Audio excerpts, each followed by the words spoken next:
Check. Test 1, 2, check.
All right, hello, SimFans. SimFanatic with you. Hey, thank you for joining me this evening for a little late night streaming for our flight from Toronto to Atlanta. So, this is my first X-Plane live stream, and to be honest with you, I haven't done X-Plane for a while. I've been so into Microsoft Flight Simulator, SimFans, that I've been out of flying IFR and doing flights in X-Plane. And I'll tell you what, I have to be honest. It's funny how out of practice, I guess, for lack of a better term, that you can get when you aren't like regularly, doing X-Plane, especially with IFR. And I guess that just goes to show that, for those real pilots out there, that's why you want to stay current. I have not been current with X-Plane, SimFans. I just haven't. So I spent probably a couple hours last night just updating everything. I wanted to show all of you the PACX, the simulated for the passengers for the flight. I updated the 737-800 Zibo. I had to get that up to date. I had to get X-Plane up to date. I'm at the latest version of X-Plane, 11.5, whatever it is. Is it 1 something? I'm not even sure. I should have looked at the splash screen. I was just like in a frenzy, in a hurry to get started, and I got to be honest, I'm going to be a little rusty, so please bear with me tonight as we do this flight. But no, this is the payware scenery, from GlobalArt, and it's decent, it's good. Actually, that was another piece. I had to update the scenery as well as Atlanta from FS Stream Team. I think that's the right one. And so, yeah, no, I'm sorry, that's not correct. It's Nimbus. It's Nimbus scenery, which is actually pretty neat because they have like the people walking in the airport. So I had to update all those sceneries too. So I have been, and then with work and everything like that, I've just been scrambling. So I feel like I'm in a rush. And, and I know some of you that have been following me know that I am a real pilot. So one of the things you never want to do when you're a real pilot is be in a rush and rush things. But I certainly have felt this way today, just getting prepped and getting everything updated. I had to get the nav data updated as well. So I do have a subscription for updates from that. And so I had to get that updated, and then of course it wasn't working with the Zibo, and I was like, why is this not working? So anyway, got everything, I think, ready to go for tonight. So hopefully we'll be set and prepared here for all of you. I might have to adjust my camera. Give me 1 second here, because I think it's maybe just a tad off a little bit here. Let's do that. Does that help? Okay. So, but anyway, yeah, bear with me, SimFans. Do appreciate you joining me again tonight, and And I was going to get the Zibo all prepped and ready, not started from a cold and dark state, but then I looked and I was running out of time, and I was like, you know what, I might as well just say, let's start from cold and dark. And so if you are not wanting to see it started from cold and dark, maybe go grab yourself something to eat, maybe something to drink, come back in 15 minutes, and I'll hopefully have it ready to go by then. But if you are interested in how to start up the Zibo from cold and dark, stick around, stay tuned, because I'm going to be doing that here in just a minute. So, but really quick, yeah, we can take a look at this scenery from GlobalArt, and it's pretty nice, I do have to say. But the thing that the one thing about it is it doesn't perform very well. Again, I'm using the Vulkan drivers, and I'm using that 3D rendering, and it's maybe helps a little bit, but like right now at this big, wide angle shot, again, I'm running 3440 by 1440 frames per second. I do have the graphics turned up so we can see this payware. And it's at 20 frames per second. Of course, we're at a wide out shot here, but and they've done some updates to improve performance. I'll tell you what, when they first released this scenery and I got it, it really didn't perform that well on my system. It does perform somewhat better now, but just wanted to give a quick look at this scenery, and we'll pan around here just a little bit before we start getting everything ready to go. But yeah, I think they did a good job, and it's a pretty decent sized airport, as you can tell, and so there's a lot of buildings, there's a lot of aircraft. That's the other thing too, running the AI traffic along with this, and so that's going to hit the cycles on the CPU and the graphics. Of course, we got a real busy airport. That's one thing I'm kind of excited about getting back into X-Plane here, is the fact that I actually have more air traffic flying around, and we get to see all the liveries from all the different airlines, and so that's kind of neat to see. So, but yeah, anyway, it's decent scenery that we got an aircraft taking off in the back there. It is decent scenery, but again, you're gonna want a good system to run it, because my system again is about 4.5 years old. I'm running an i7 7700K with a 1080 GPU. So for reference, give you kind of an idea of what you can expect with your setup. I do have graphics set fairly high, not like completely all the way off the charts, but did want to mention that anyway. So here we are in the beautiful Zibo 737. The greatest thing about this aircraft is it's free, right? It's a free aircraft. Is it study level? No, it's not study level, but it's a lot better than the default aircraft. And I'll tell you, the developers for the Zibo have done an excellent job on, they continuously update this aircraft, add enhancements. But I'll tell you what, it's better than most. I might even go as far as saying it's better than a lot of payware aircraft, and it's free. So that's pretty beautiful, right? Here's my checklist. I'm still like old school.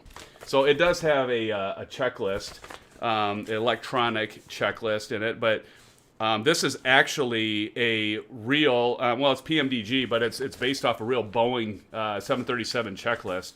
And you can see I've got it all marked up and highlighted, and so I go off of this. I've been doing that for years, and so I'm going to continue doing it, and I've got my scribble and my notes. I actually put this in a PDF and modified it and edited it, but you can see I've got quite a few markups there, if you can see that. I don't know if it's going to go into focus there. But anyway, so we're going to go ahead and get started. We're going to start from scratch. Now, I know many of you wanted to see the PACX, and I had to toy around with OBS a little bit to make sure that would show up. So let me bring that up here. And I'll just show you that quick. I got to kind of hide it, and it's kind of weird how I have to do this. But anyway, there it is.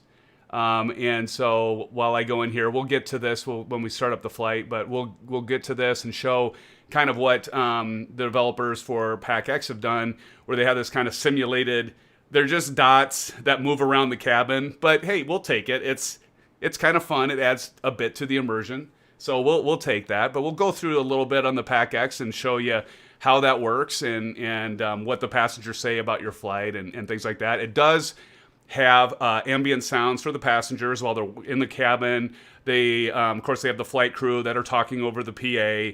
It has a pretty neat feature that you can map a keystroke, and you can talk into your headset, and it sounds like it's coming through a PA, so you can talk to your flight, your crew and your passengers, which is kind of a nice touch, because it does give that PA effect to it when you're talking. So you hit a button and you start speaking in your microphone, and then as soon as you're done, you can select like what kind of announcement is it, and then it'll play back. And a lot of times I like to go to the wing view and listen to myself as I'm making an announcement like you would normally hear when you're flying in a real aircraft on a commercial airline. So that's a kind of nice added touch. But we'll get back to PACX here in a moment. So I'm going to hide that for now.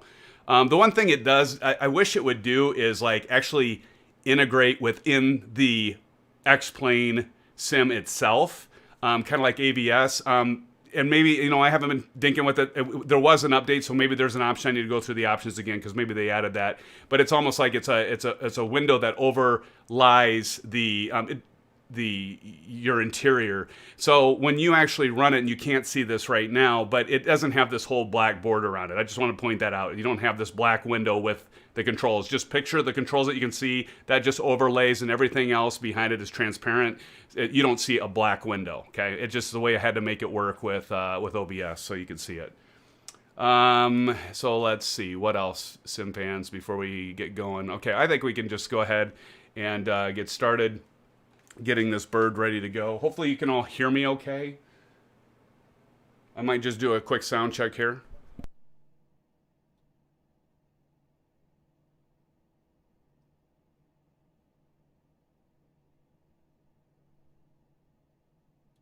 Okay, I think we're good. I think we're set.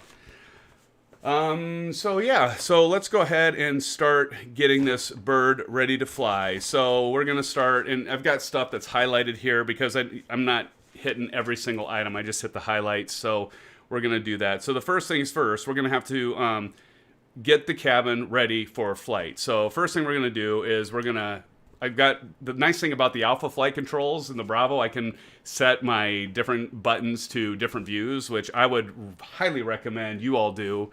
And just because, I mean, keyboard's fine, but I just like to map the buttons that I commonly use for views because they have them right there while you're gripping the yoke, right? So first thing on the checklist, we're going to start the battery, or turn the battery on, I should say. I don't think you really start the battery, do you? So, my bad. So we get the battery started. And we got the cover over that. Now we're going to turn our direct current, or DC current. We're going to change this to battery. So we're going to do that. And we can see that in the direct current, there's amps actually being pulled, -6 there, as we do that. We're going to have a master caution now. Of course, it's lit up because we've got everything powered on. So we're going to just turn that guy off because we don't need to worry about that. Hydraulic pumps by default. The Zibo does have these on, the engine 1 and the engine 2, so we're just going to turn those two off, so we're all set to off. Fuel pumps are already checked, they're all off, so we're good. We've got our center tanks, and we've got our aft and forward, and our forward and aft, and the left and right there for the fuel pumps. So we got those set to go. Interior lights, we are doing a day flight. You know, I thought about doing, since we're streaming late night, I thought about, we could maybe do a night flight, but I do have ortho. So this flight, we're going to be flying from Canada, from Toronto again to Atlanta. We are going to be looking at satellite imagery. This will maybe be a good reference for those of you that maybe are following me and been really big into Microsoft Flight Simulator, and maybe you don't have X-Plane, or maybe you have X-Plane, you haven't tried ortho. I'm sure you've seen it at many places because a lot of streamers have ortho for XP, but it's entirely free. The only thing that isn't free is the amounts of data you have to download. So if you hit your data cap with your ISP, you're going to have to pay for that. And the other thing that's not free, of course, is the storage, which is different than Microsoft Flight Simulator because it streams that satellite imagery. So just something to know. But since we're doing, again, a day flight so we can take a look at the scenery, fans, we are, because I mean, night's cool, but if we have ortho for XP, I kind of wanted to show what the difference is there. So we're not going to turn on any interior lights. Okay, good. So we're going to want to connect the ground power. So we are at the terminal, so we can just hit this ground power switch down. Let's see, did that actually connect? I don't have my headset, so let me put my headset on so I can get the indicators if it connects or not. And it did not. So what we will do is we're going to go down here. And so you've got your pad here where you can select ground services and GPU connect. So if it isn't connected where you're at. So some of the terminals, depending where you're at, you may connect, you may not with the ground. But now we got it. Okay. Didn't think that looked right when it wasn't coming up that way. So we're good to go. So we got our ground power. Now I've got a note here to start boarding with PACX. And so one of the things I didn't mention is the Zibo aircraft does have cabin sounds, passenger sounds, ambient sounds. And I'll tell you, I think it's better than PACX's. But I wanted to demo PACX, so because of that, and you can turn the volume down on it, but I wanted to show you, since I'm demoing both, I wanted to show you what the PACX sounds are like. I do think the Zibo ones are actually a touch better, but PACX is improving that. We can hear another aircraft starting up their engines. So let's go ahead and do that. So we'll get our PACX launched here, and I've got to make sure that you all can see that. And I've got the box a little bit bigger just so that you can see these menus as I click through them here, okay? All right, so we're going to hit menu, and we're going to say start flight. And I do have a career, so I can say fly with career mode, and I do have an American Airlines career. For this demonstration, I'm just not going to select that. We're just going to hit next. So we're going to type our departure, airport. CYYZ for Toronto. KATL for Atlanta. We're just going to say our flight number is AL642. By the way, I used to fly on a virtual airline, and AL642 is what I used as a call sign. So I like to use that. We're going to do 34,000 feet today, fans. And one of the things that you want to do when you do IFR flights, there's a couple free utilities. One of them is Project Fly, and I do recommend Project Fly. But I also recommend Sim Toolkit Pro. And so if you want something a little more basic, go with Project Fly. It's got the graphical user interface is pretty intuitive. It's pretty straightforward. Where Sim Toolkit Pro, for some, it can be a little overbearing because there's a lot of stuff in it, a lot of menus and a lot of things to select. But, so I actually hesitated before I got into Sim Toolkit Pro. And now I've gone to Sim Toolkit Pro, and I've never looked back. Another thing that you'll want to use is SimBrief. So if you never use SimBrief, you can actually use that with both Project Fly and Sim Toolkit Pro. And you're not going to see this because I have it on my other computer. But the nice thing about it is you can take a look at that and really see what the route is, and it'll calculate that based off of many factors, including your weather. So what I'm going to do is take a look at that. There is a summary for times and weights. And so our flight tonight, SimFans, is actually going to be 2 hours and 20 minutes. I didn't say this is going to be a quick flight. So come and go as you please. That's cool. Love to have you stay, but I get it too. It's a Thursday night. People have to work. I have to work too, and I'm sure I'm going to be tired tomorrow. Now, usually on time until takeoff, I typically will do about 15 to 20 minutes here. But since I'm kind of explaining as I go through this, I'm going to just say 30 minutes. And guess what? It's just a demonstration. And if we leave early, guess what? We're going to have all the passengers are going to be happy, right? So win-win. The aircraft we are using, of course, is the 737-800. Now, one of the things I noticed with the PACX, like the passenger count for the 737-800 only goes to 150. And I believe the 737-800, and I might be mistaken, I think it can go bigger than that. Because if I look at my SimBrief on this other computer, next time I do this, fans, I'll actually put that window up so you can see it. Apologize for that. But yeah, it's saying right now that the number of passengers is 179. So we'll just say max passengers, fine. Whatever. That's fine enough. And then we'll hit next. Our aircraft will say is Wi-Fi equipped. And all that does, I think, is just make some other options for the passengers. They might be happy and they can connect to Wi-Fi and that. There's no monetary stuff in PACX, so you're not going to make money by charging for Wi-Fi. That might be a cool thing for them to do. So anyone from PACX that's a developer or has affiliation with the company, maybe think about that one. But you'd have to have a bigger world for it. Maybe they could tie it into On-Air or something. I don't know. And then aircraft has IFE system. Yeah, we'll do that. So for the electronics and that, you can charge your stuff. And this is the thing that's kind of cool. So this custom safety brief, I better go over to OBS, make sure you all can see this. Okay, good, you can see it. So if I click on this, it'll actually, you can't see it, but it pops up a file explorer and it's looking for a WAV file. So if you have a WAV file that you want to use, and you want your own custom sound, and there's lots of them out there for different airlines that you don't even have to pay for, SimFans. Don't pay for them. There's some add-on stuff for X-Plane. I think it's not FS Crew. Somebody can mention it in the chat if they want to. There's payware stuff for different announcements and cabin crew and things like that. Don't pay for it. There's a million WAV files out on the web that you can get for free and use for your own entertainment. But I think that's kind of cool that PACX does it, so you can say, well, I'm flying with Delta or I'm flying with American, and I can do their crew announcement, automatically, and then it'll cue when you're on pushback. So a pretty nice feature that I think they did a good job with. So, and that's that custom safety brief again.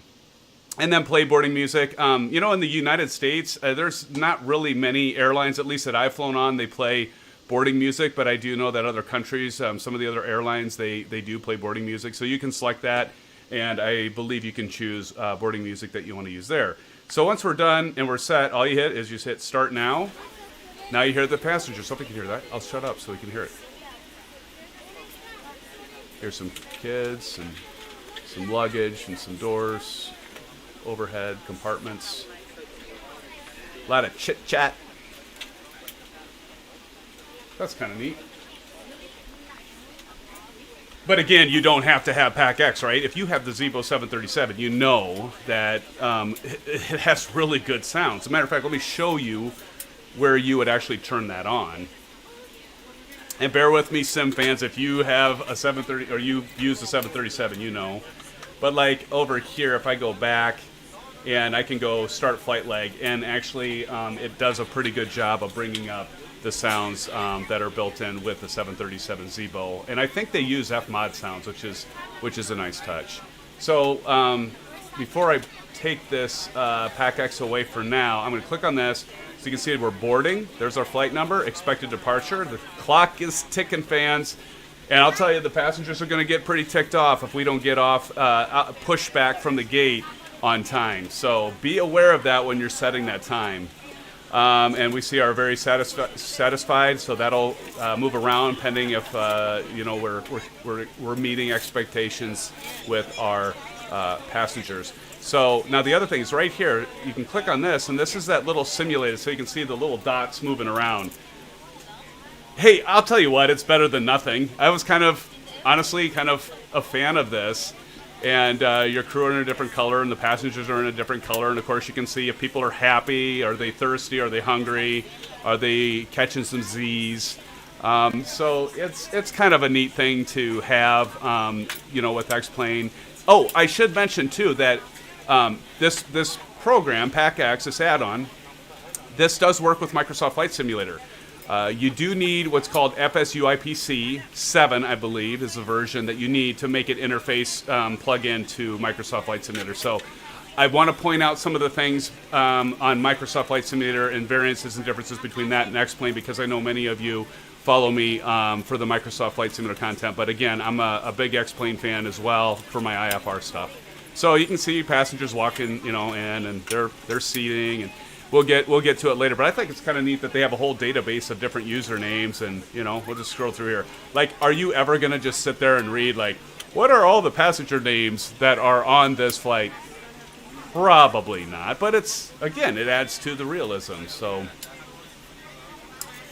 yeah. Anyway, so we will come back to that, SimFans, and we just close that back out really quick. There's a bunch of settings here that you can select. Your boarding music volume, your ambience volume, so all that is, of course, customizable.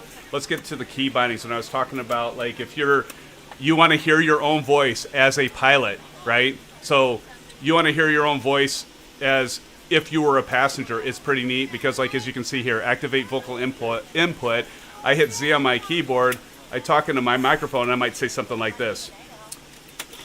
I should demo this. Should I demo this? Yeah, we'll probably demo this. Watch it not work now.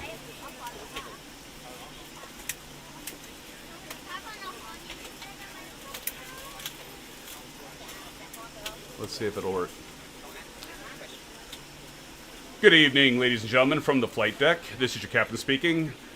Welcome aboard to American Airlines. We're just going to wait to see if we have any available, but we'll be ready shortly. Every time, right? Damn cabin crew stomps on me. But see, we do public address. Let's give you an idea. Is it going to happen?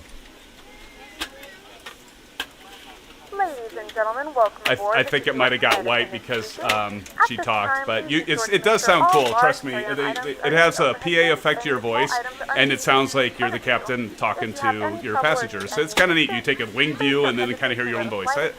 It's just a nice touch. I think it's pretty neat. So she's talking away here. But anyway, we'll get back to that, SimFans. We'll get back to PACX, but we better get this aircraft ready to go. And before our, well, we're on ground power, so we're not going to run our battery out. But let's continue on with our checklist, shall we? Our paper checklist, because, yeah, I don't know. I'm old school. I'm using it this way. Okay, so where were we at? We started the boarding, so we got the passengers loading up. AC voltmeter. Oh, you know what? We are using battery because I didn't change that to ground power. Now we're going to be. Good evening, ladies and gentlemen, from the flight deck. This is your captain speaking. Welcome aboard to American Airlines. So there, you kind of heard it. Actually, it sounds better than that. I think it's probably because my Blue Yeti's on too. So I don't know what's going on there. But usually it sounds even better than that. But that gave you a good sample of what that's like. Okay. Anyway, sorry. Back to back to our checklist. So we're boarding. We got the AC voltmeter selector to ground power. We got to do our emergency lights here. Close that up so those are ready and they're armed and set. Position we want to have on steady. So we're going to put our position, and all that is SimFans is it's showing that we've got our nav lights here, right? So we got our nav lights are green on our right wing, and there's a red one on our left wing. That's all that does. Back to it. Next one is we want our wheel well and logo. Of course, we're not doing a night flight right now, so we're just going to turn on the wheel well. Good enough. Seat belts to auto. Auto. And we'll put our chimes to auto. All good. Good to go. And now we get to go to the payload. And so we're going to go to our electronic board here, and we're going to enter our fuel imbalance and our payload. So we go here, and you can really set this. You click on payload there. You can set like all these different zones. I'm not going to get that detailed, right? I'm just going to get to the nitty gritty, and I'm just going to go to payload total, hit that.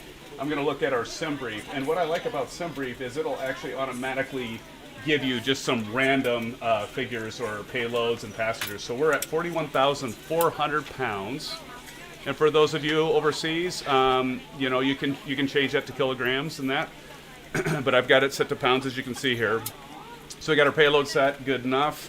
Let's check a few other things so you can see your weight and balance. Make sure you're within the limits. Did I say limits? Limits.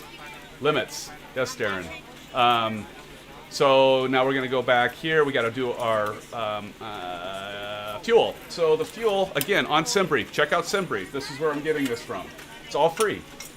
SimBrief says our fuel for this flight from, again, Toronto to Atlanta is going to be 18,800 pounds. Now, 18,800 pounds is probably a touch much for this flight, but hey, why not err on the side of caution? So we're going to go ahead and do what SimBrief is telling us to do. Now watch me, we'll run out of fuel, fans. Okay, so we got 18,800. I always kind of check the tow, because there's a tow here, and it's really close. It's roughly 3,000 pounds off, and it's like, that's all it is. I don't even worry about it. And then also the zero weight, and make sure that that's pretty close. And again, it's at 133,000 on SimBrief. Notice I just cut out. We're ready to go when you are. Okay, thank you. I wish they would they need to have it just like kind of, it's like Zibo. When you turn on the beacon light, it'll actually fade that sound. We're not even close to takeoff yet, so just to warn you. So we're ready. Oh, one thing. 20 minutes. See, 2 hours and 20 minutes. So she tells the time that you enter into PACX. So that's kind of neat. Devices are now shut down and stowed.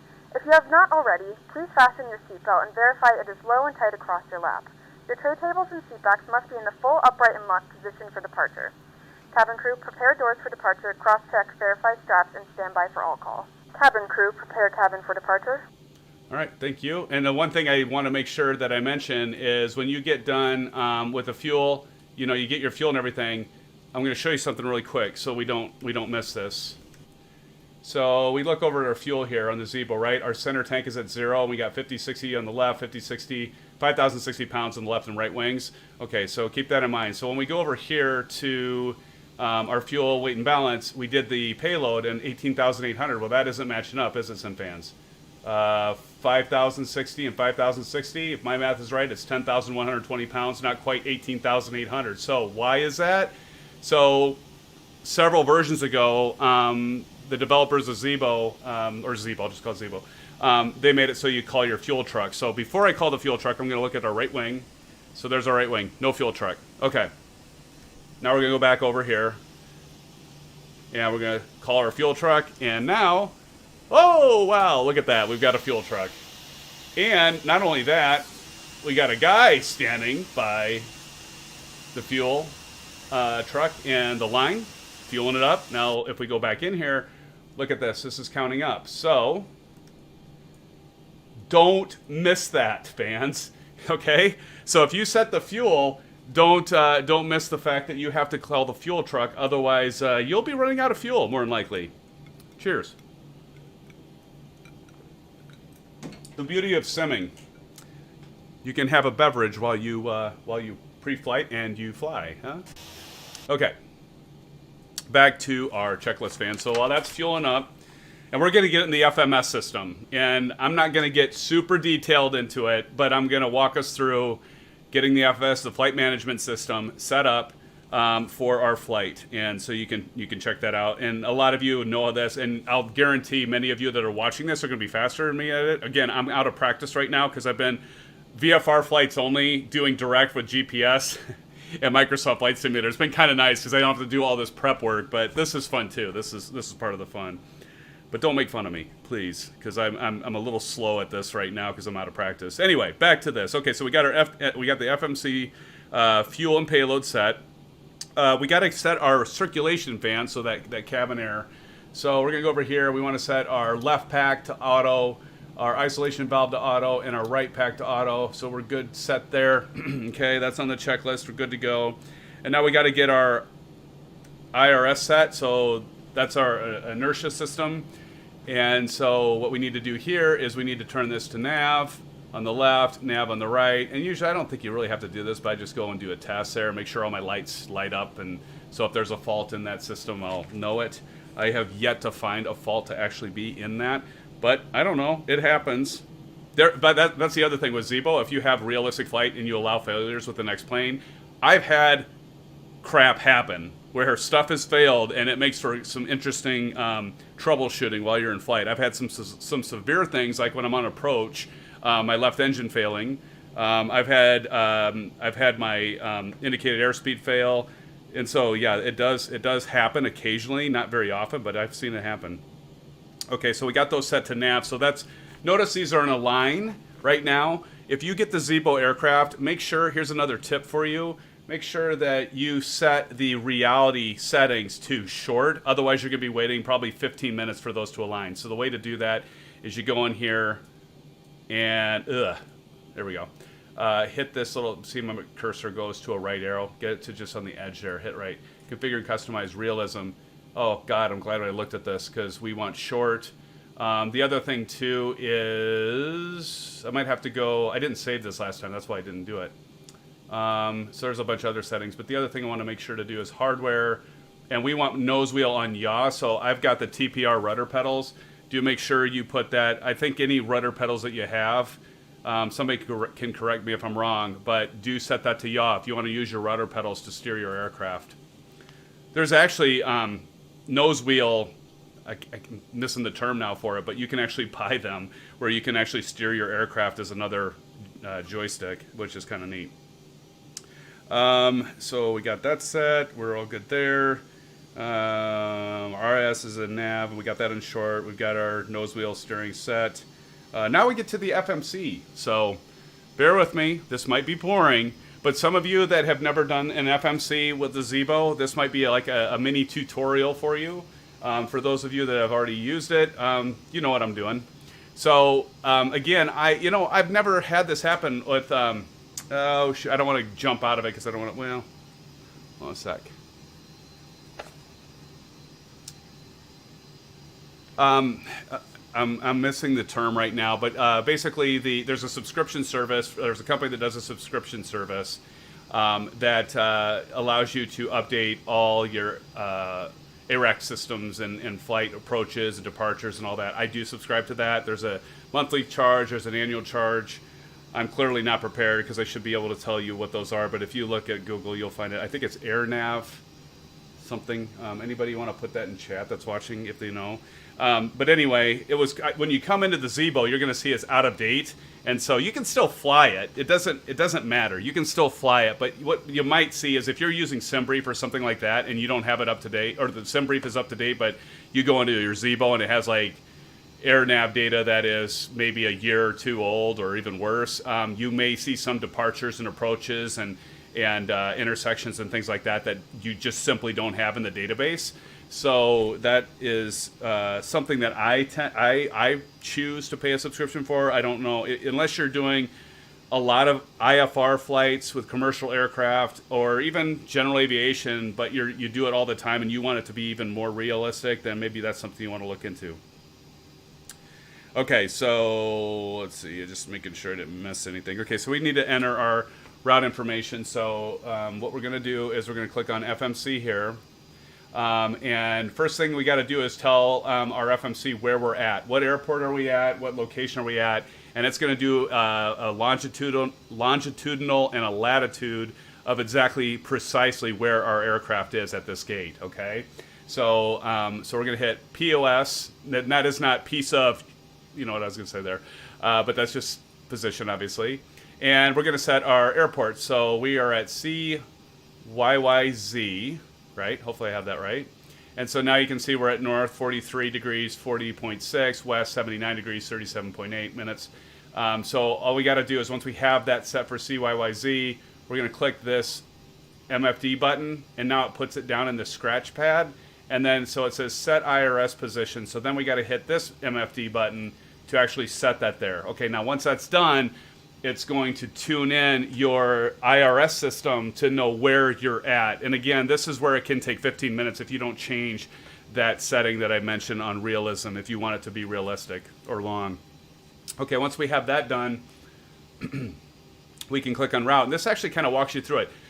So there are some that like the, and I love the Airbus by Tullus. It's an amazing, the 319, A319, it is awesome. But the FMC, they don't call it an FMC, but it's essentially an FMC, flight management computer. But it's like completely different. And some people are like, well, this is way more intuitive. Well, I suppose if you learn on that, it is. But I learned on this FMC for the Zibo, and so this is more intuitive. And I was backwards when I went to the Tullus Airbus. But then once you start using it, you get familiarized with it, and it becomes second nature. But then when you go back to this, it's kind of like, okay, it's like crossing the streams, I guess. You just got to think sometimes backwards in some of the things. So yeah, so what I'm going to look at is a sim brief. And I'm going to go in sim brief. Gosh, I really should have showed this to you. I apologize. But sim brief, essentially I have a routing and impact. So there's this section and bookmarks that's OFP, and then so it has everything as my summary and fuel, my routing and impacts, times and weights, flight log, wind information. You know what? I might be able to get, wonder if I have this. Did it download here? Because it might have. Give me a moment, because I really think it'd be nice to be able to show all of you what I'm looking at, if I can. I just hope I don't crash anything. Export selected routes. Output FMS plan, DX plane, output FMS. Okay, so let's go there.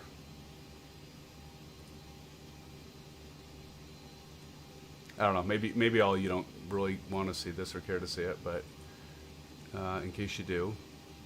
Output FMS, and don't worry, I'm going to show you what I'm looking at. You aren't seeing what I'm looking at here yet, but oh, that's just a straight FMS. Oh, shoot. Why downloads and it's locked. Can I change where that goes? Oh yeah, right here.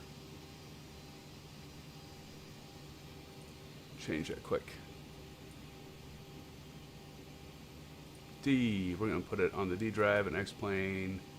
And we're just going to say flight planner.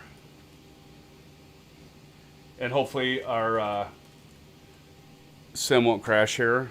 That's the thing that scares me when I do stuff like this. Like, oh, please, God, don't let it crash on me. Okay, there we go. All right, I'm going to get us there. There we go. Did you hear that? It says, hey, it's happy because it's got a place to put this flight plan. All right, so I'm going to go into it, and then I will share this through OBS so you can see what I'm looking at here. Flight planner and PDF, and then of course I'm going to get probably barked at by Adobe, making me sign in with my Adobe password and account. Oh, it's not doing it yet. Okay, so let me go to OBS.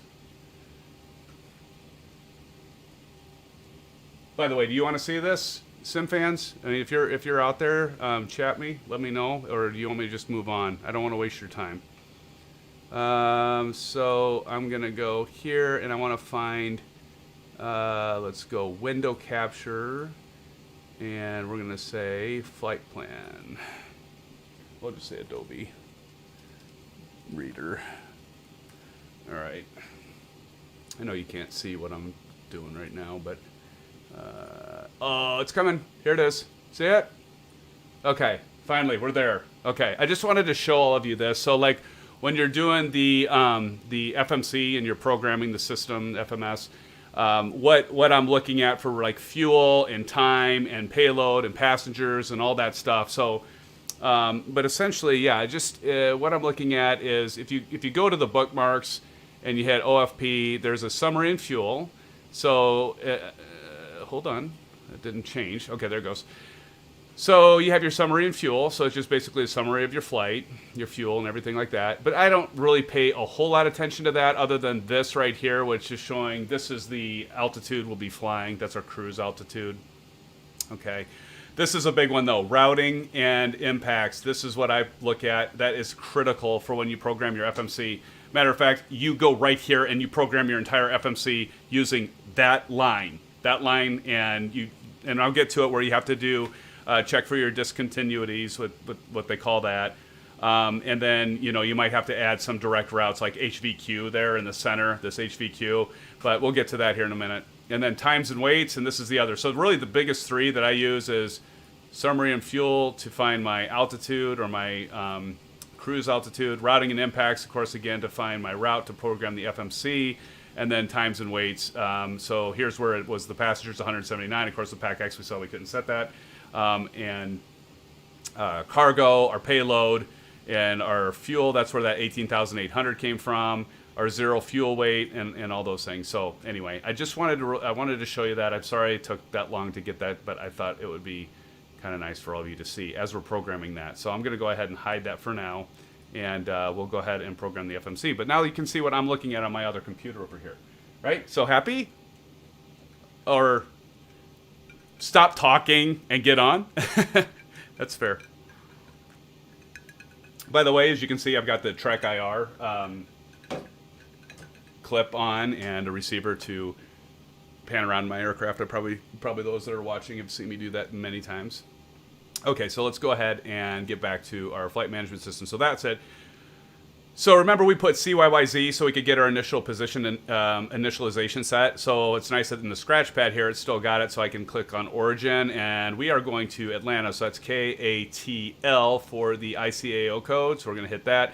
And our flight number today for us fans is AAL 642. Now once we have this set, don't worry about runway, don't worry about company route. If you want to set those things and save them, you can do that. You can choose to do that, but it's not necessary. You just hit save route. But anyway, we got that set. We're going to go to perf inish. So cost index. Oh, let me go back to showing you the flight plan here. You're going to find that on the very first page. So if you scroll up to the top, you're going to see this right here. CI5, that is the cost index. So we're going to set that to 5. So we get 5 in our scratch pad. We'll hit cost index, and I always just use 1.0 for reserve. And then you just click on zero fuel weight, and that'll compute it. That's actually right on, I think, with what SimBrief said. So that's good. Now we got to enter our cruising altitude. So those are in thousands. So we just do 34, or in hundreds. I'm sorry, 340, and then we hit cruise, and so it goes FL 340. Don't necessarily have to worry about putting cruise wind. You can. It'll be even more accurate when it comes to fuel and performance. So you can put the temperature, the outside air temperature. That's what that OAT is. And it'll get a little bit closer to what is the real case. So you can choose to do that if you want. And I'm just going to hit execute. Then we go to N1 limit. I'm going to hit takeoff 2. Uh-oh. Okay. Whenever I see that little blue circle, blue ring going, it makes me nervous that I might have the simulator crash. But there we go. So we're all set there. Now we go to initialization for performance. We got all that set. Okay, so now we go to takeoff. I'm sorry. Go to takeoff. Typically, we're going to do 5 flaps. We're going to do 5 flaps. And now you can just click the CG MFD button. It'll tell you what the trim should be. So now we're going to set the trim. So go down here, and I'm going to look up a little bit. And so what we're going to make sure is we have this at 5. So now you can see on my Honeycomb cam that I'm moving that to 5. So we got that set to 5. Very good. And then V1, V2, and V1, VR, which is rotate, and then V2, 150 there. You'll want to set that up top here. Now, I want to show you something really quick that you can do. So you can actually set this mode selector switch on the Honeycomb Bravo. So you can see that, hopefully. And then you can use this dial to manipulate that speed. So it was at 150, right? Wasn't that 150? Yeah, I can see it down there. So it's at 150. So I can just use that dial to tune in 150 on indicated airspeed. By the way, our altitude's already set at 34,000 feet. Don't forget to set your cabin pressure. So mine was set from a previous flight when I was doing a test run. So don't forget to set that. And then our landing altitude at Atlanta. Let me look that up quick.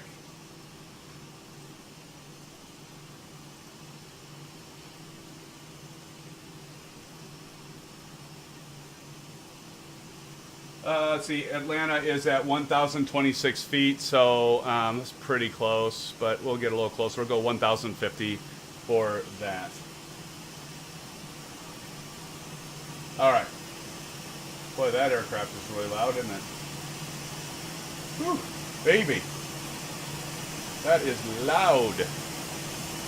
I apologize if that's blasting your eardrums out. I might have to turn the volume down, but that is loud. Holy mackerel. Okay, so we got all that set, so we're good there. Let's go back down here. And then we'll hit departure. And now that's where that route came in. So that was...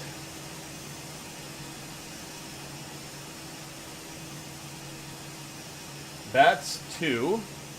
So we just click that. That's 2. And we're going Erie transition. And then direct to HVQ, but we're taking off from runway 23. So notice I don't see a 23. I just go down here, hit next. Now I hit 23. So notice these are selected, and we're all good to go. Then when I hit route, I can now check that, make sure it looks good. We're going from runway 23, Atlanta. There's our flight number leaving CYYZ. We hit activate, execute, and now we're good to go there. Insufficient fuel. Why do we have it say insufficient fuel?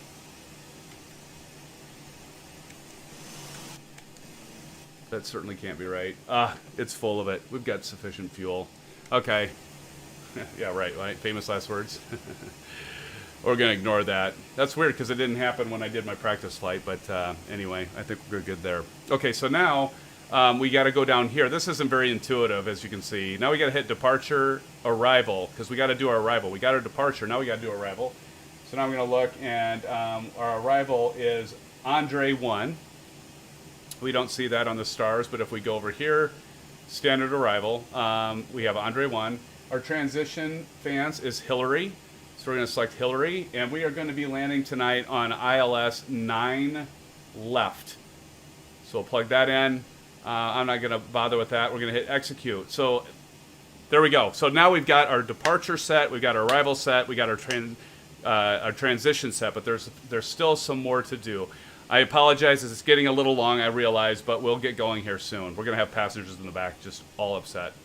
So to check your legs, you hit this legs button. Now we can see, if you ever have vector, unless you're flying with like online ATC, just scrap that. So to put Murno over vector, we're going to click on Murno and then just hit that, and that's going to put that. We got to hit execute, so that'll save it. And so you want to check and make sure these all look good. So I'm looking at the flight plan, and after Erie, we have direct to HVQ. So we hit next. Notice HVQ is not in here, so we're going to just type in H Victor Quebec, Hotel Victor Quebec, and then we're going to plug it into there. Now we've got, on our flight plan, it was direct to Hillary, which is good, so we're going to hit that to put in our scratch pad, hit to then. Now we're good, next, and now they all recompute. Our flight level shows there, our speed, all that good stuff. And then just kind of scan through here, make sure you don't have any discons. And no, oh, we got a vector. So I always take the vectors out. So again, put that in the scratch pad, hit that. All right, so now I'm going to go one more time through, make sure I don't have any vectors or discons. And runway 9 left, that's where we're coming in, fans. And you'll notice that here's our speed and here's our altitude. 2,700, that's, by the way, our intercept course for our ILS. We'll get to that later here. Okay, so we're set. Now, last thing, and then we'll get on, I promise. You want to check that you are, your FMC looks right. So to do that, I've got a key mapped here to do it, but you want to make sure that everything looks good.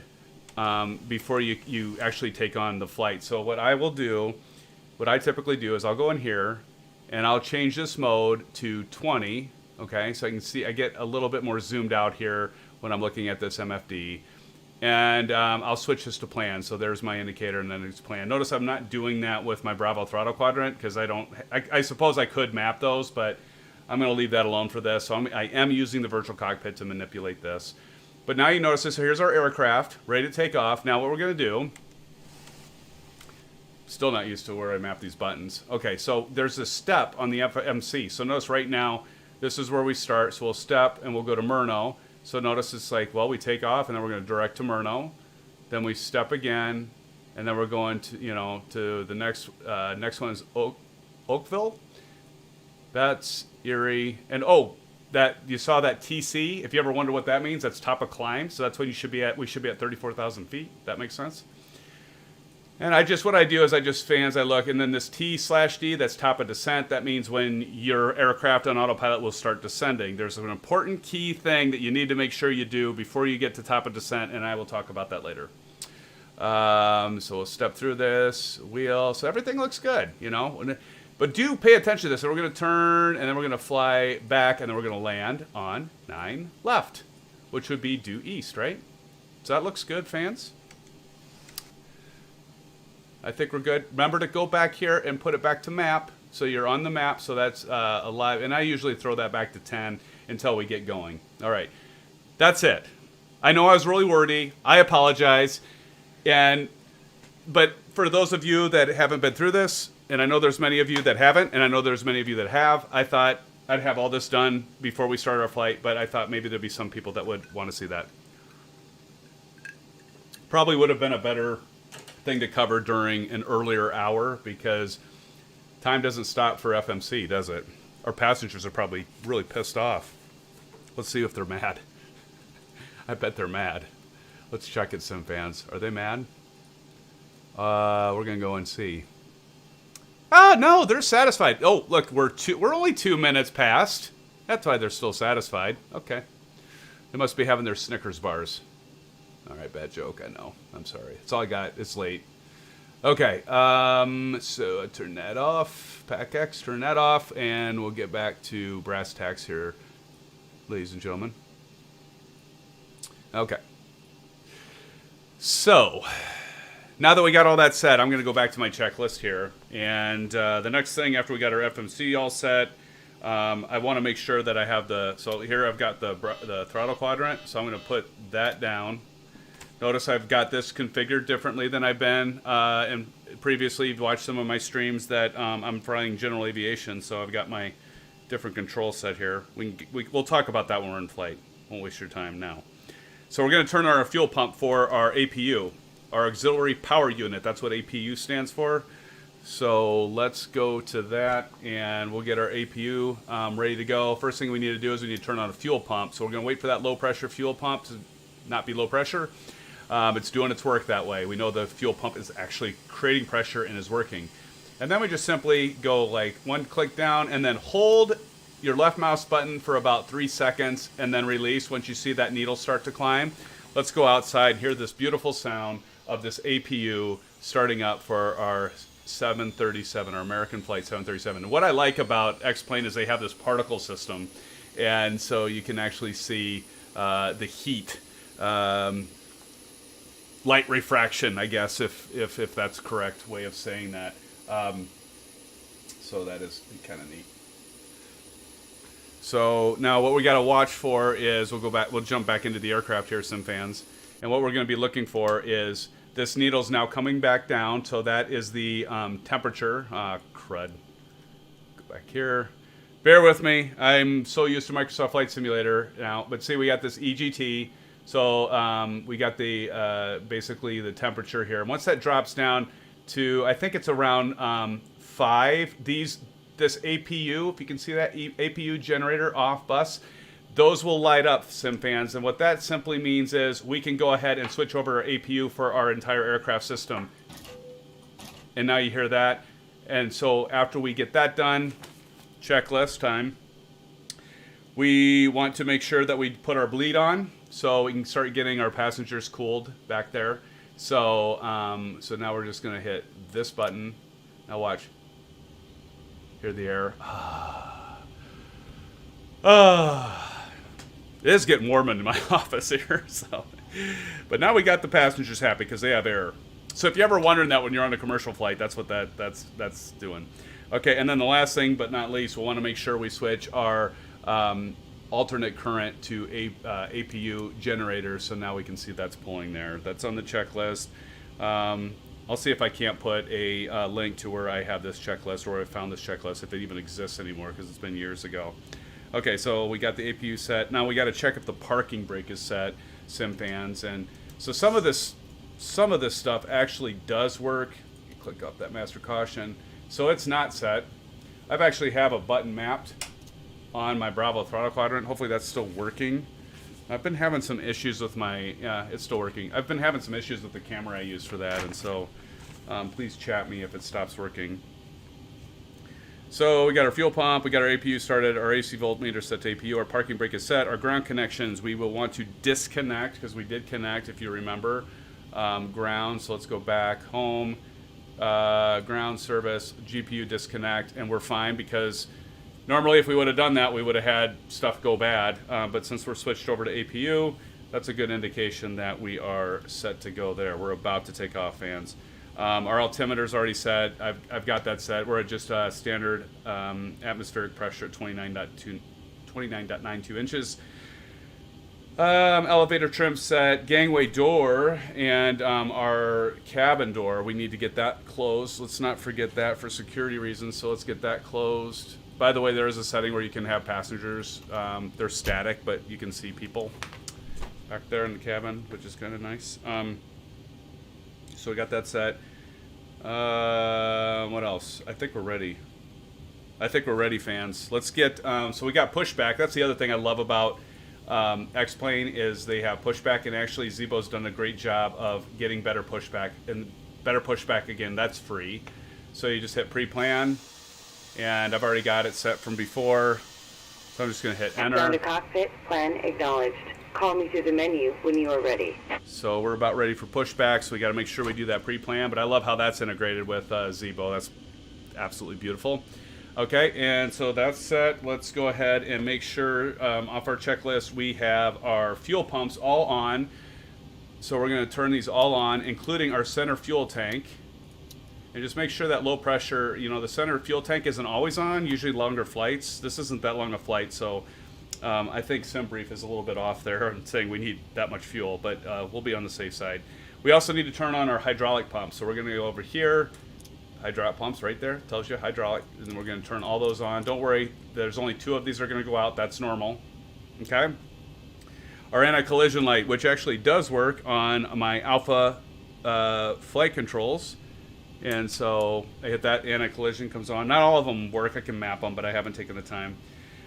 Okay, we are about ready, I think. Let's go ahead and go push back. Let's push this bird back. So we're going to say request push Down to back. cockpit, tow is driving up. And then we're going to go outside because we want to check this out. So I'm going to go free camera here so we can see this get hooked up. It's kind of neat to see. And he's going to come through the wall because that's what they have now, technology that, you know, physics don't apply. He can occupy the same space, apparently. See? That's a new feature, by the way.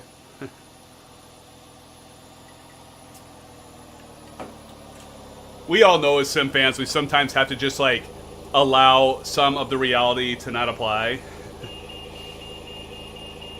And just excuse it. But what I think is kind of neat is you're going to see this tug, these rollers and stuff come on the front landing gear all here. doors and hatches are closed. Ready to connect. Ready to connect.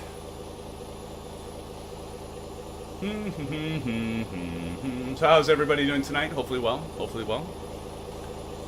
Do appreciate you joining me. See a couple of you on. Appreciate that.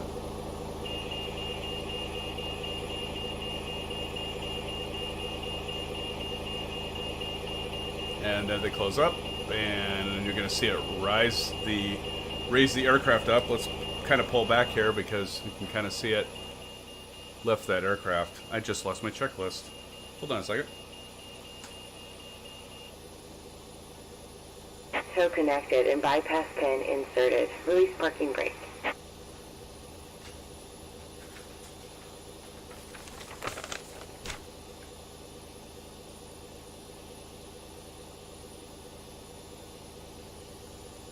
I hate it when that happens, when you lose your checklist.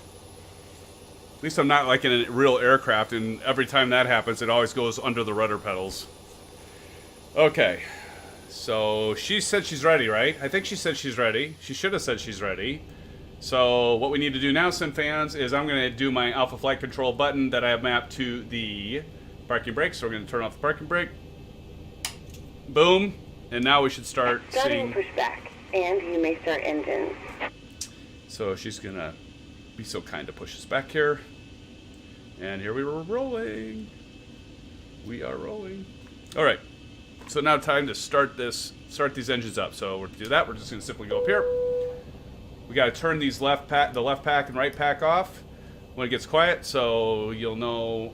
Ladies and gentlemen, please direct your attention to the front of the aircraft for a safety demonstration. We're going to put this to ground on the right engine, and we're going to listen to the bass. Your seatbelt is fastened low and tight across your lap. Hear it? To fasten, insert the metal fittings into one another. Tighten by pulling on the loose end of the strap.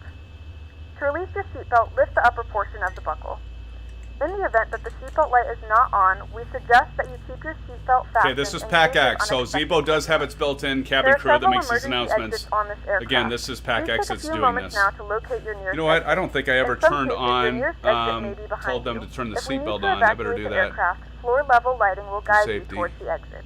In the event that the cabin loses you can't see this right now, I realize, but I am going to say we need to turn on the seatbelts. Place it firmly over your nose and mouth and secure the elastic band behind your head. Tighten the straps if necessary and breathe normally. Although the bag does not inflate, oxygen is flowing to the mask. If you are traveling with a child or someone who requires assistance, secure your mask first and then assist others. Keep your mask on until a member of the crew advises you it's safe to remove it. I swear that was an option before. Alright, maybe it's on automatic or something. Alright, we gotta turn our parking brake on. When instructed to do so, open the plastic indicator tab lights. and remove the bag. Oh, starter engaged. Check it out. Wrap the That's straps around your waist lighting and buckle up. at the I front. forgot Hold the to straps give it tight. fuel. To inflate How the cool vest, is that? firmly on the red cord I've never only seen when that happen exiting before aircraft. because I'm usually If it doesn't paying inflate attention. automatically, Put you that may blow fuel into the up. mouthpiece for manual Now we should inflation. see our The strap engine is light equipped up. with a whistle and a And light. there it If you goes. need to, your seat cushion can be used as a secondary flotation device. Please make sure to exit the aircraft as soon As as you can see, possible and leave she your belongings. is lit. Please securely stow all personal items. Make sure your seatbelts are fastened and seat backs and tray tables are all in their full upright position. We remind you that Spooled this up is a and ready to non-smoking go. flight, Now we want to and disconnect that and give hand includes signals for better tampering with, pushbacks. We did disabling, that. or destroying the Now smoke notice this up detectors here. located We in want the to put this to laboratories is continuous. strictly prohibited by So that's law. continuous. All Now we got to this start our information left can be engine. found in the safety card located in the seat back in front of you. Please read it and let a cabin member know if you Listen have to any that questions. bass. I've got the HyperX headset, and I can really hear it rumble in my headset. I don't know if you can hear it, but it's kind of neat. All right, so Tow is disconnected and bypass pin has been removed. Hand signal on the right. We'll see you next time and have a safe flight. thank you. And we usually wait for that light to go off, and once that goes off, I'll go ahead and throw the fuel in, and we'll see it light up over here too. So that's going to spool up and get faster and faster as it should.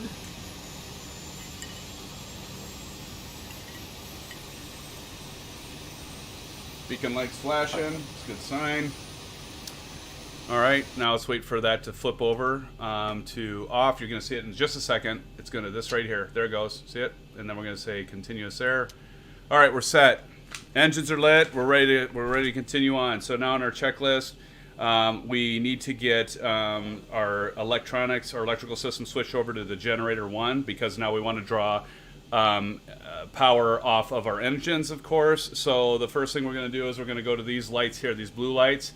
We're going to click left, right, and now we have those. Notice you don't want blue to be showing at any given time other than when you're getting the aircraft up and running. So now we got those set. The next thing we need to do is we need to go up to our AC current and switch this to generator 1. Once that's done, we can turn our APU off. So we're going to go down here and we're just going to select off. Notice that blue light goes off. We also need to turn the APU bleed off because we're not going to draw any air from the APU at this point in time. We're going to get it from our engines. But we need to turn our packs on, so our left pack goes to auto, right pack to auto, and we're going to start. Hear that airflow? Yeah. Okay, so we got to turn our probes on. That's pitot heat. We're going to turn our window heat on. Got that on. We're going to turn our anti-ice. By the way, we're going to get a warning because we're not below 10 degrees Celsius, and the standard way of doing is when you get up in the air, and once you get below 10 degrees Celsius, you're supposed to turn those on. I half the time forget, so I just turn them on when I'm going through the checklist because it has it on here, window heat. All right, so that's done. Now the next thing is our yaw damper. We're turning that on. That light should go out. Lights out. Perfect. Now we're going to set our flaps. Now we got to go over to the Bravo throttle quadrant to set that. So we're going to set this to 5 degrees of flaps. Cabin is ready. And we can look at our flaps coming down, and we will know that they're at 5. Let's see, they'll just all of a sudden kind of take off and go down. And that will be set. There they go. And so we're setting those at 5 degrees. That's standard for a takeoff for the Zibo 737 or any 737, I believe.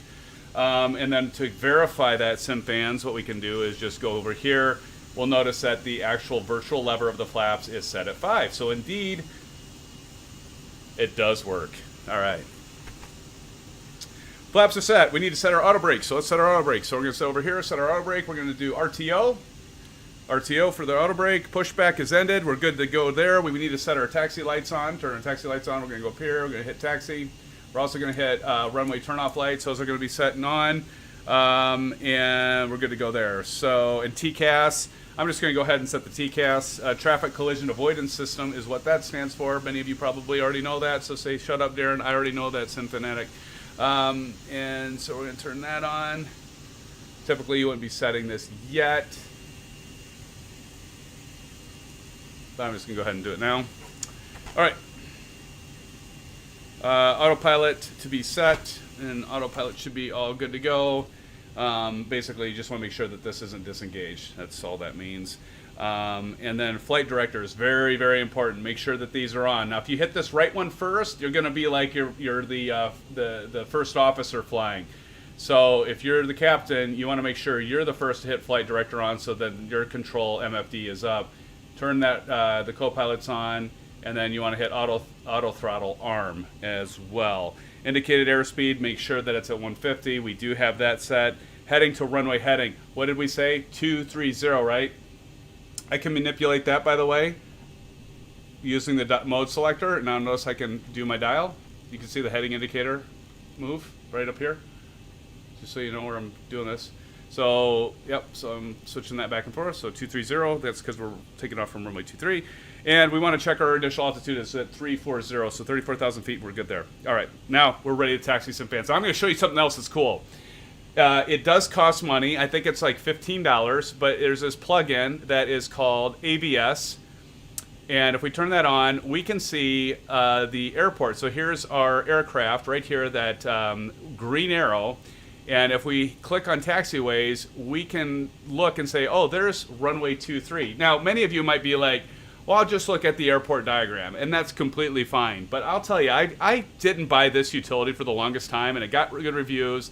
And I'm just like, you know what? I am just going to buy it because I don't know how much time I'd spend like studying the airport diagram and figuring out where the hell I was and how do I get to 2-3, and I'd go to an external view and all that, and that's for the birds. It's a waste of time. The nice thing about this is it's one-time fees, $15 or something like that. You can get it on sale. Watch for the sales. You might be able to get it for like half off. And then what you do is you just go in here and find your aircraft, find the runway you're taking off from, and you just simply start clicking on your route. So I'm going to click that guy, that,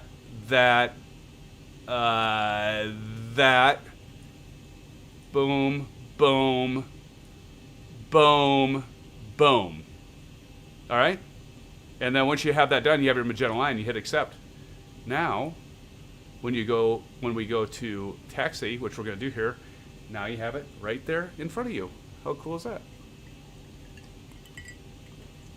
Like in real life, you have like a lot of those systems that you can actually look at and watch as you're going. Okay, we're ready, finally, fans. Boy, thank you for sticking with me. And I've seen some come and go. I'm sure there's better things to do on a Thursday night than go through a flight management computer. But hey, I know there's some of you that are probably interested. I'm going to go ahead and make sure that track IR is working. So as you can see, I can pan back and forth, left and right, and see where we're going. Now, I know based on our AVS system below that we need to take a left. So we're going to turn off the parking brake. So there's our parking brake. And I'm using my Bravo Throttle Quadrant. I'm going to give it some gas, give it some power. And we are rolling, SimFans. We are finally rolling after I don't know how long. Half hour? Probably more than that. So, but like notice on the AVS window there. Oh shoot, you probably can't see that. Oh yeah, you can see it. Good, good, good, good. Because that integrates within. I wish that PACX did that. And it doesn't. Another add-on I have is a realism utility that will make my head movement like shift and bounce, and it adds sounds and effects like that, which is a must-have as well if you like realism. We'll go outside, see us turning here. Don't forget that nose wheel and the realism settings if you get the Zibo, because you will not be happy. You won't be able to turn if you don't have that set. Grab some power. I like to always check like my ailerons, make sure those are working. So, you know, I'm going to do the right deflection on my Alpha Throttle yoke and make sure those are working. And the other thing I like to check is now watch the Bravo Throttle Quadrant. We'll do the speed brake. Air brake, I should say, and notice that is functioning just fine.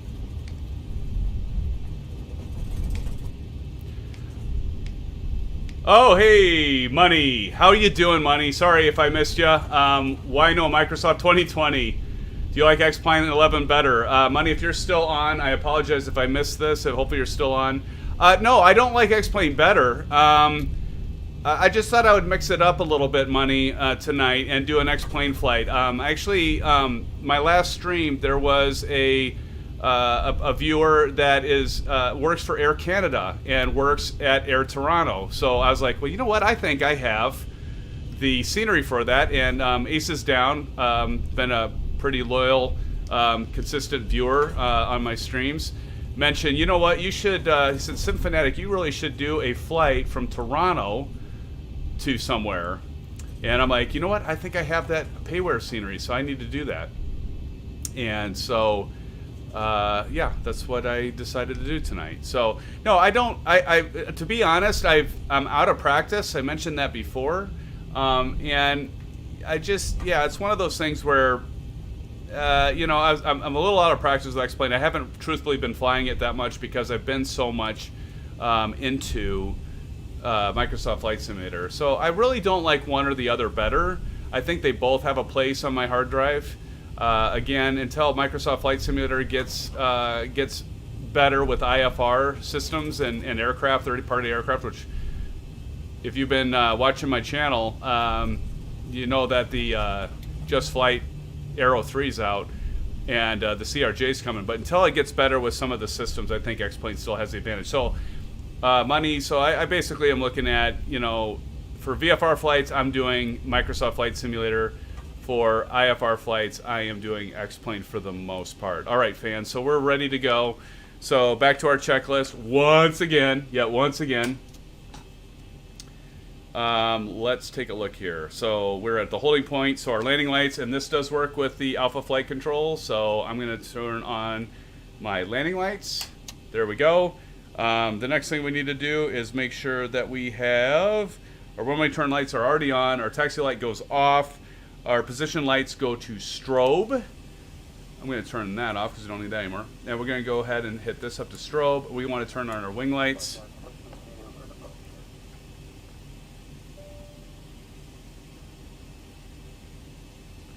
And we're ready to go. Now, there's one thing that has, so there's this red button, and I know you can't see it right now, but there's a red button on my throttle 1 that is TOGA, which stands for takeoff go around.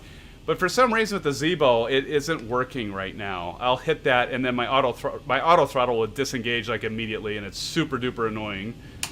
So I'm just not even going to use it. I'm going to use these carrots, these green carrots right here on my throttle, and I'm going to just push the throttle up to meet up with those for the takeoff. And that's so when you do the flight management computer, that's how you know if you're at, you know, that performance stuff is how we know where to set our throttles for this runway. So the cool thing is it knows the length of the runway and all that. Money. Yeah, I hear you. I'm just blown away with MS-20. I know, man. I agree. The 2020 out of the box, you know, it is beautiful. But Money, you know, you ever went back to X-Plane 11? So Money, I'm going to ask you this: Did you ever use Ortho 4XP? And even Ortho 4XP doesn't compete with Microsoft Flight Simulator. I agree with you totally, my friend.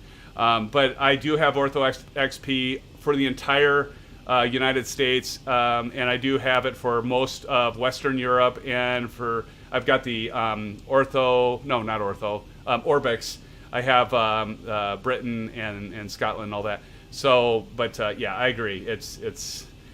I'll tell you what, Money, I haven't gone back to X-Plane 11. Honestly, my friend, I haven't gone back to that until tonight for like months. And I had to like be like, oh my God, you know, it's like going back and relearning because I've been flying VFR flights the whole time where it's like super easy. I plug into the GPS, a direct route, and I sit back and I look at all the scenery and just awe, right? Because it's so beautiful. All right, SimFans, so we got our flaps at 5. I think we're all ready to go. Some people will turn on, you know, the clock, so to speak, so we know how long we've been going. So I suppose we could do that. So we'll hit that until we start our clock, and there it goes. And we're ready to take off. Here we go. Sit back, relax, and enjoy this takeoff. I will try not to kill us, SimFans. Okay, here we are. Here we go. So we're going to I have the brakes fully set. You probably can't see my TPR pedals, but I've got the toe brakes on. I'm going to go ahead and get it to about there and then release the toe brakes. And what you want to do is you want to actually apply forward pressure on your yoke until you hit 80 knots. You don't want that wheel coming off the runway until because that gives you your forward control movement around the runway. Why is it for 80 knots? Well, that's actually the speed that at 80 knots your vertical stabilizer and your rudder will actually take over. And oh, look at that runway incursion! Oh, sweet! I did not plan that. We're not with ATC, so we're not going to see. That was pretty cool. Not in real life, but mind you, obviously. E1, rotate. Rotate. We're going to pull back on the stick. And here we go. And I'm flying. Positive rate. All right, positive rate, gear up.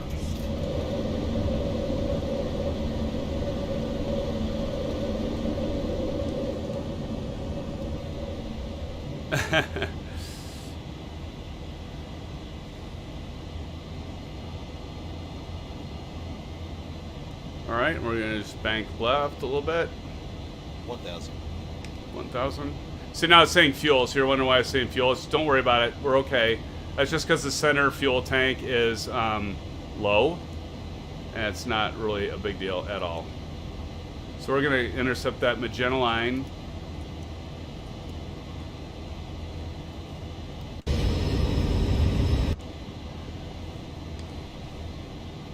Money, it is hard to see like the tiles and stuff like in the what do they call it, the autogen scenery, right? It's like, yeah, kind of lame. But hey, good with the bad. We also have better aircraft by doing this. So we're intercepting that line, and we can probably take out a notch of flaps. And now I'm going to switch it over SimFans to autopilot. So I'm going to hit vertical nav, longitudinal nav, and command.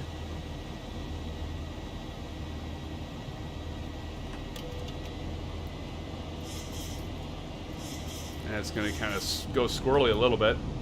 It's interesting because like when I did a test flight before, it didn't go kind of nuts like this, but I guess I was off course a little bit there with the magenta line, as you can see right down there. So it's just trying to get us back on track. What are we doing? We need to get our flaps up. We got our flaps up. And SimFans, we are rocking and rolling.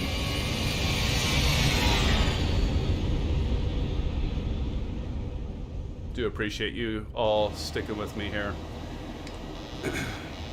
So now notice the auto throttle disconnected, or autopilot disconnected, and I don't.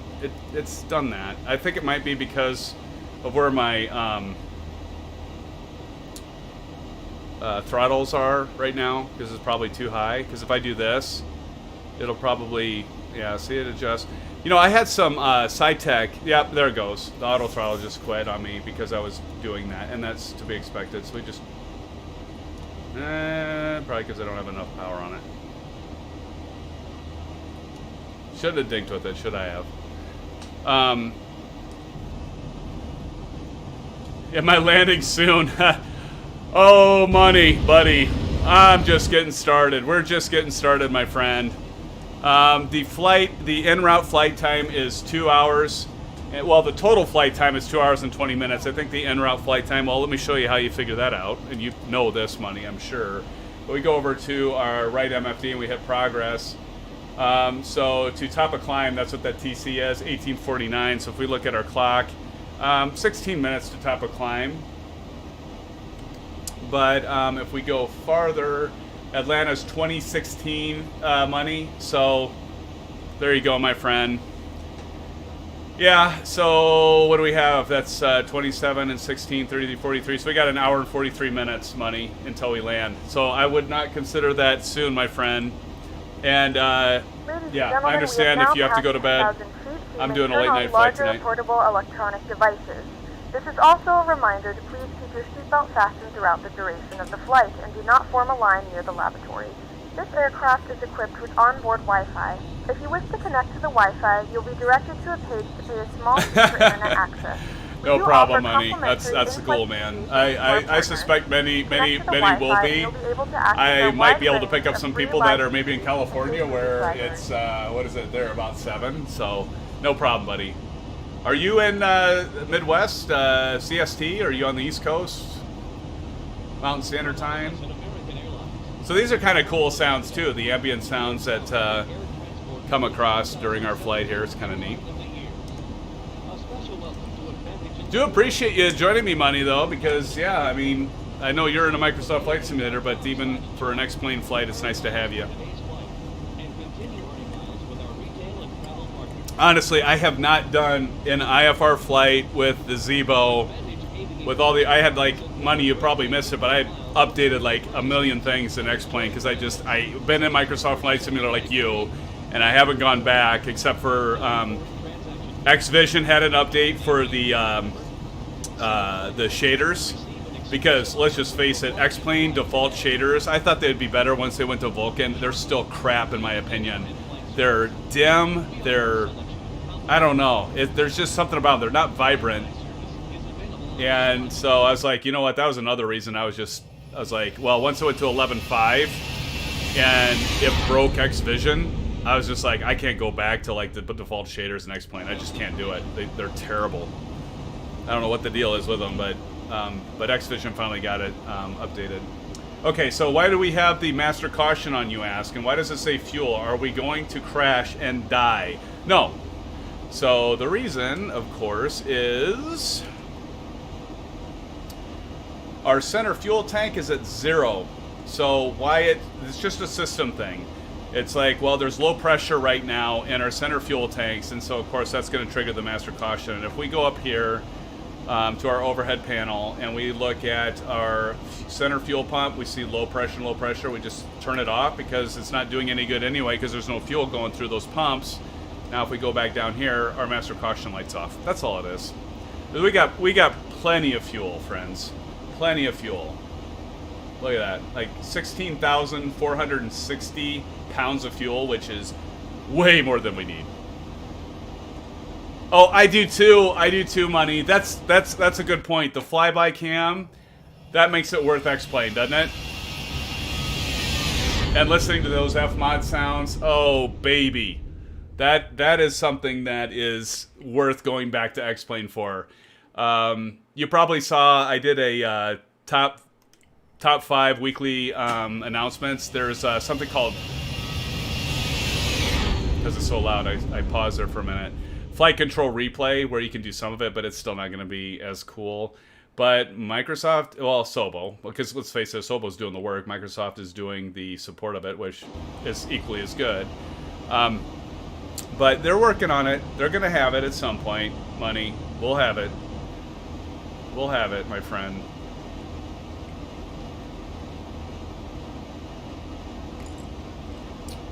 Should we do a tour of the cabin?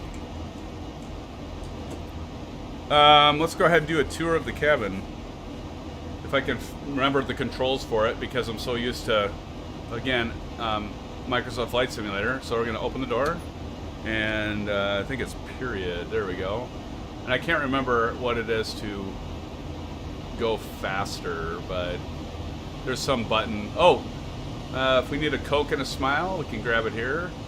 I'm not sure what that is, but that's actually something new since I last flown the Zibo aircraft. And then here's our cabin. Do we want to see the people in it? We can see the rendered people. Let's do that. I'll show you how you can set that up. We go over here. I gotta remember where it is. So let's see. Configure and customize, maybe visual effects. Windshield. Boy, XE looks great, but don't turn it on if it's raining, because your frame rates will go to crap. Passengers. Here we go. Show. There. Okay, so now we should be able to see them. Let's go back. See the passengers now. Oh, we got passengers. Look at that. Yeah, the sounds, F-Mod sounds money. I agree. The sounds can't...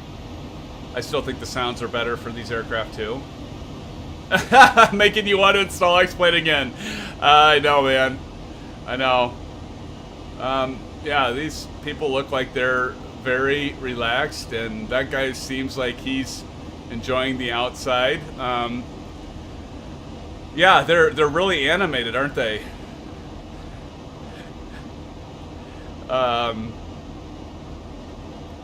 She looks like she's ticked off about something. Maybe he said something. Who knows? But yeah, it's kind of. I wish I could remember the button to make this go faster, because it is so slow right now. They did improve the interior cabin since I last loaded this up. Bar none, this cabin looks better. Like the overhead cabinets, those are definitely better. So they've definitely done some better rendering of the internal camera. And by the way, for those of you that are continuously flying an X-Plane and doing the Zibo, you're probably going, they did this like months ago. Remember, I have not been playing X-Plane for several months, and I have not flown the Zibo aircraft for several months. So this is kind of good to go through. Gosh, I wish I could. Is it shift? There we go. Shift. So go long enough, it'll all come back to me, SimFans. It'll all come back to me. We're going to go all the way aft here, and, well, you know, this is kind of neat. Pretty cool to have the passengers, I guess. I don't know, maybe it did affect my frame rates a bit, but... Because I'm at 19 frames per second right now. Where are the stewardess, though? Like, don't you think if they're going to have the passengers, why wouldn't they have stewardess? I don't know. Oh, I might be picky. This is free. Forgive me. Forgive me, Zibo. I take it back. Thank you for this and everything you do. We love you. Let's see. Money, you asked a few questions here.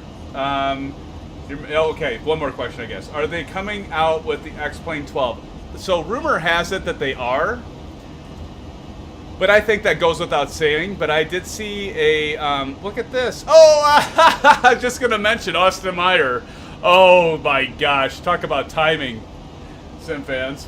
But yeah, so, like, I think Austin Meyer did mention that they are coming out. He didn't say specifically X-Plane 12, but he did mention that the next version of X-Plane, they were going to really focus on, you know, some of the graphics and the terrain and things like that. But he held short of like giving any props to Microsoft, of course. I love the fact that Austin did this. And as a matter of fact, he graduated from the same university that I did, and it's kind of neat that we have at least that in common. But he does come across as arrogant sometimes, and I don't hold that against him. I think he wants to take his company where he wants to take it, and he's given us so much to carry us through when Microsoft fell out. So I'm not gonna hold it against him for being maybe a little opinionated on how he sees his simulator going forward. I often think a little bit about George Lucas with the Star Wars series and how George Lucas wanted to take it. Let me explain so I can come full circle and explain why I went on this tangent. But sometimes when I'm listening to Austin Myers talk about where he wants to take X-Plane when Laminar Research, I sometimes think like, well, it is his baby. He can take it wherever he wants to take it. But then I start thinking a little bit about, well, George Lucas did the same thing, and we saw how that went. I probably shouldn't say things like that because, like, Star Wars is very much, you can get some strong opinions on that, so I love it, though. I love Star Wars, so I'm going to go ahead and say it. But anyway, it's his sim, it's his company. He can do with it what he wants. Oh, something I forgot to do, SimFans. Money. I forgot to turn off our, at first I forgot to hit standard pressure because we're above 18,000 feet. We want to do that, right? When we hit 18,000 feet, we just hit this STD.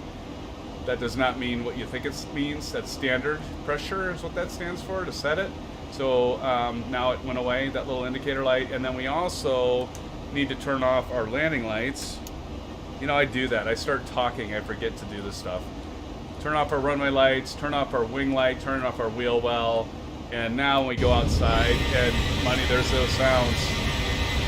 Brother, yeah, that sounds so good. We gotta do another flyby, don't we? But I'll tell you, ortho for XP, once you get, let's just face it, once you get like 10,000 feet above mean sea level, that looks really good, right? I mean, they don't, X-Plane can't compete with like the 3D satellite imagery and Shark, isn't it Black Shark AI or whatever it is that does telemetry stuff and makes the structures actually have a 3D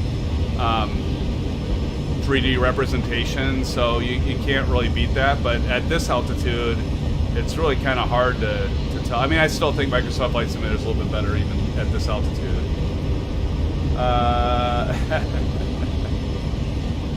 They need the sexy stewardess, yes. They could blow them away if they can get the frame rate smoother and enhance the graphics. I agree. Yeah. Well, hey, man, you mentioned Money. You like the flyby, so I'm gonna give those to you, buddy. Yeah, I do too. I miss. That's one thing I agree, Money. I miss that so much.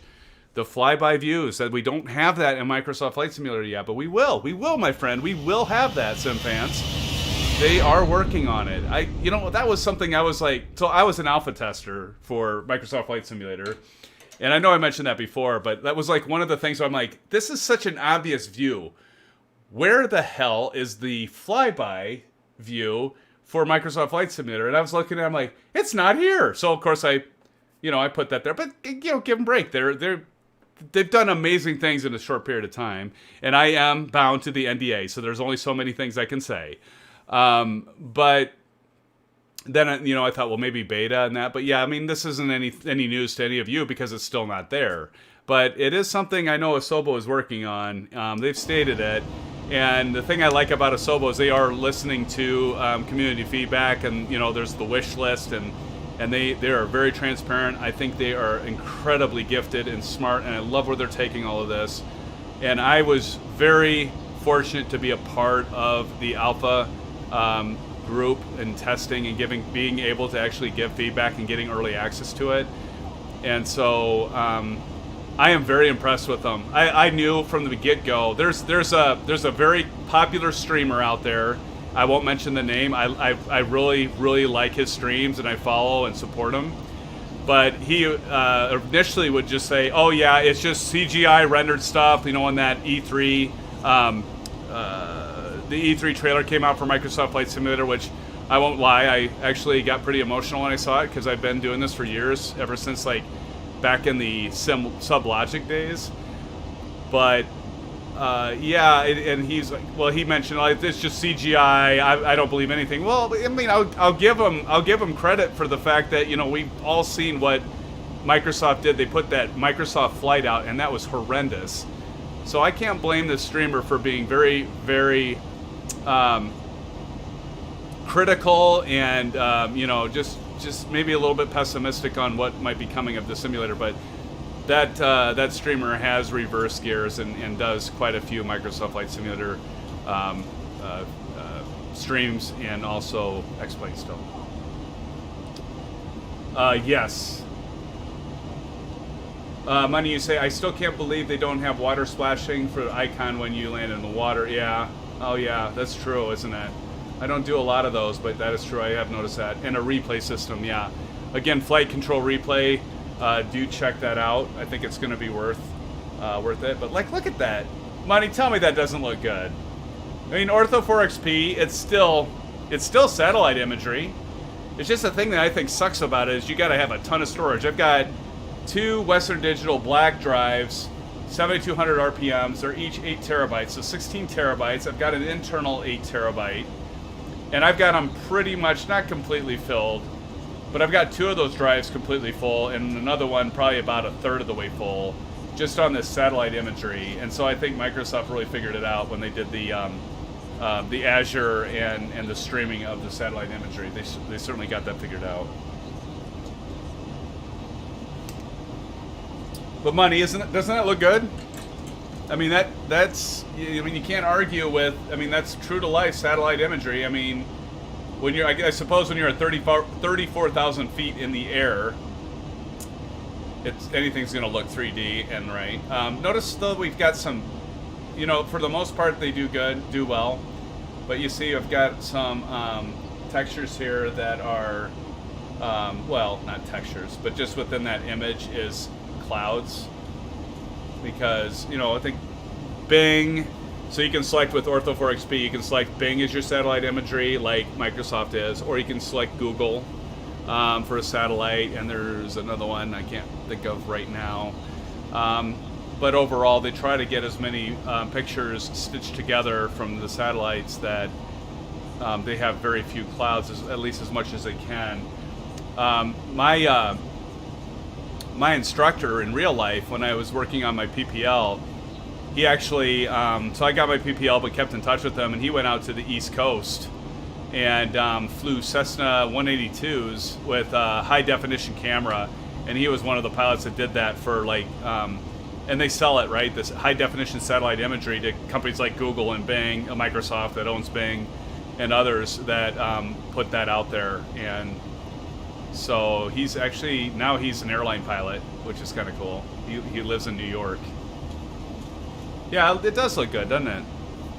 I mean, I can still go back here if and that's why I do IFR flights within X-Plane still, because usually when I'm doing those, I'm in a commercial airliner like this, and I'm flying so high anyway that I don't really need the buildings to be 3D at this altitude, because the satellite imagery, it's really, you can't really tell anyway.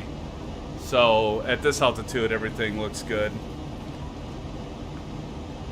Right now, in case you're wondering, I'm getting 28 frames per second, which is a little disappointing because now let me preface this with I'm running OBS to be streaming this, so that's going to tax us a bit.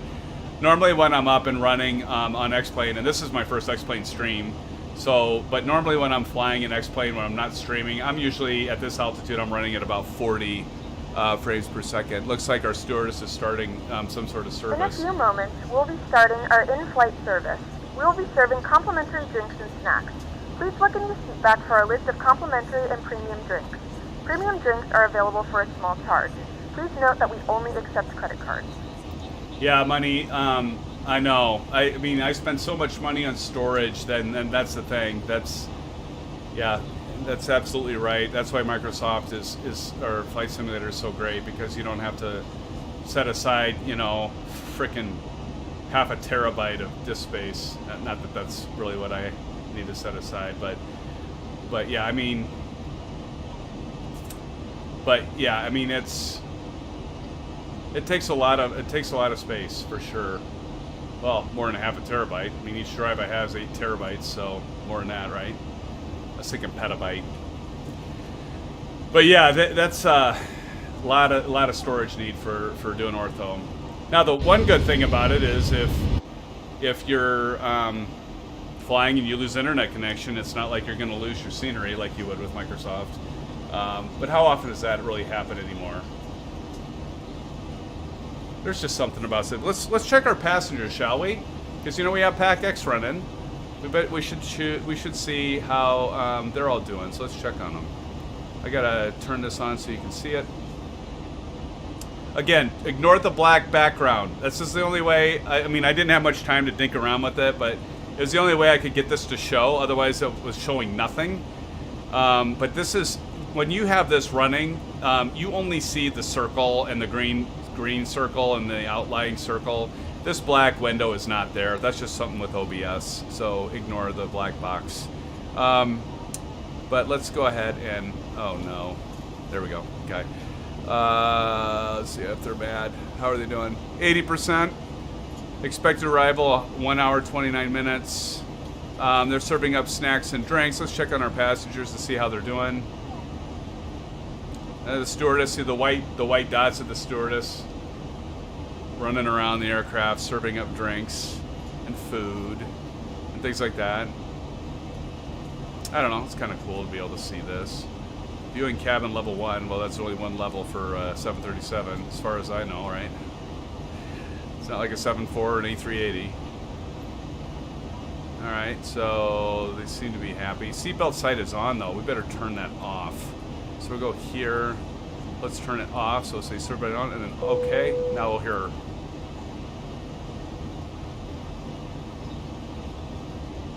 Is she gonna talk? No. I think she talks. There she goes. Turned off the fasten seatbelt sign. You can now get up and move around the cabin. However, we ask that you keep your seatbelt fastened when needed in case of unexpected turbulence. Dong. So maybe they'll be a little happier. We'll have to go back and watch that 80%. Now we should see them walking around, maybe. Maybe? Eventually? Seatbelt signs off, folks. Somebody's got to urinate. Somebody's got to go to the restroom.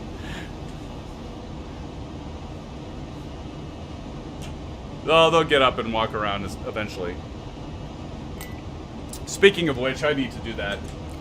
So stick around if you can. I know, Money, you said that you have to work, and so if you have to bail, I totally understand, my friend. I appreciate you being here, but if you want to stick around and chat a little bit more, that'd be great too, but I do get it. But I am going to take a 5-minute break, and I will be back, and we will continue talking X-Plane, Flight Sim, whatever you want to talk about.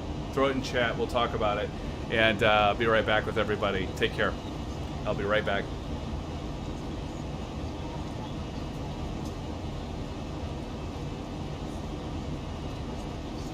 I will throw on some tunes for you too.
All right.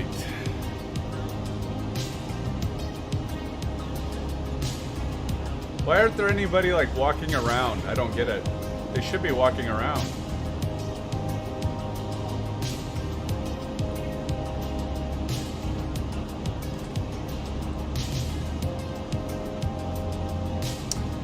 I think I might have lost money, which is fine. We all need sleep. But I still have someone out there, so whoever else is out there that's still with me, thank you for not making me feel all alone by myself. All by myself. Sorry, couldn't help myself. All right, well, I don't understand why they're not like walking around, but we'll close that for now and we'll come back to it later. Kind of weird.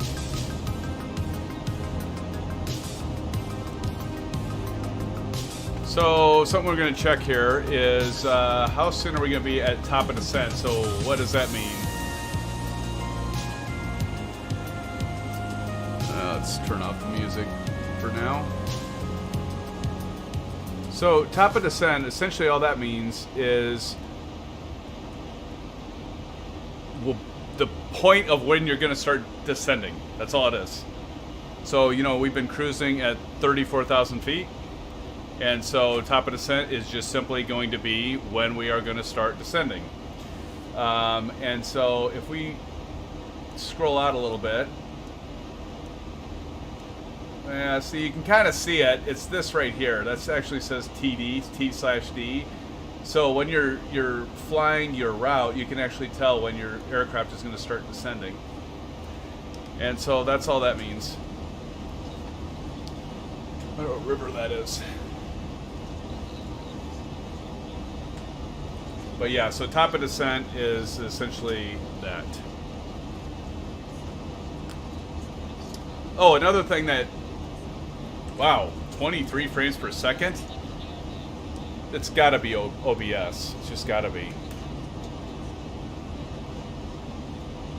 It's just gotta be. I do sunglasses just for the cool effect, but also because I've got these lights to, you know, get enough light on me that my camera picks it up well, and my green screen. So the sunglasses actually serve a purpose because they do help keep it from blinding me. So I do have it part of the effect of the stream, but it also is because these lights are pretty bright.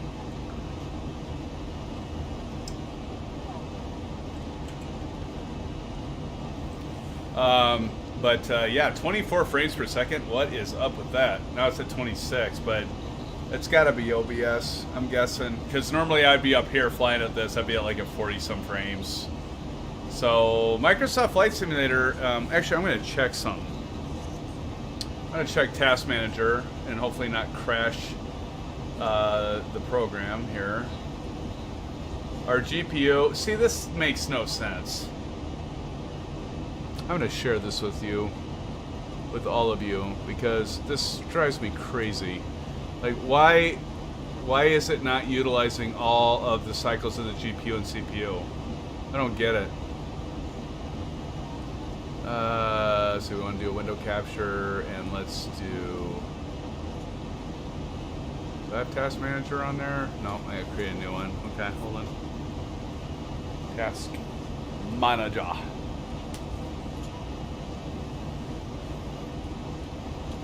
And so, check this out.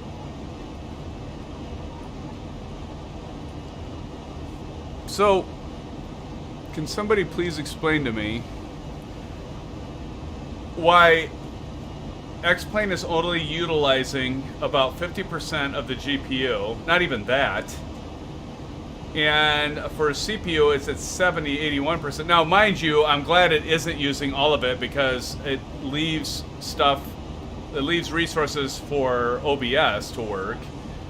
But that would include OBS. So like when I look at GPU, like 50% is including like what you're seeing me on the screen, but it's also in the application that's pulling everything together, and then X-Plane itself. So I just don't understand why there isn't much more use. Maybe X-Plane just doesn't require all the. I think that's telling, right? So don't go and buy like a 3080 card and expecting like huge performance increases. I'm sure you still would get them, but if it's not taxing, because like if I go into Microsoft Flight Simulator and I'm running this, I'll see this at 100%. I'll see the GPU at 100%. And I'll see the CPU actually isn't at 100%. Now the CPU is at 100 there, so it's like teetering about 92 and 100. So the CPU is actually peaked out now. But the GPU, I mean, that's still, thank God, it's at 40%. So I don't understand why that is. Somebody explain it to me, because I don't get it. I mean, it's gotta do something with like, well, there's more processing happening in the CPU, probably from like AI traffic and maybe some other stuff within the simulator, maybe the systems, you know, and I've got PACX running, of course, and I've got you know, various things. I do have Active Sky, but I'm not running that right now. I'll have to do another stream. We're running Active Sky for the weather system, but yeah, the GPU, I don't understand why it's not using all of it. I've got an 8 gig 1080 GPU, and I could say right now, if I were to like buying a brand new 3070 or 3080 GPU based off of X-Plane performance, I'd be looking at this and being like, it's only 50%. I'm not going to buy a new GPU because it's not even utilizing the one that I have right now. I don't know. Doesn't make much sense to me, SimFans, but we'll let that one go for now.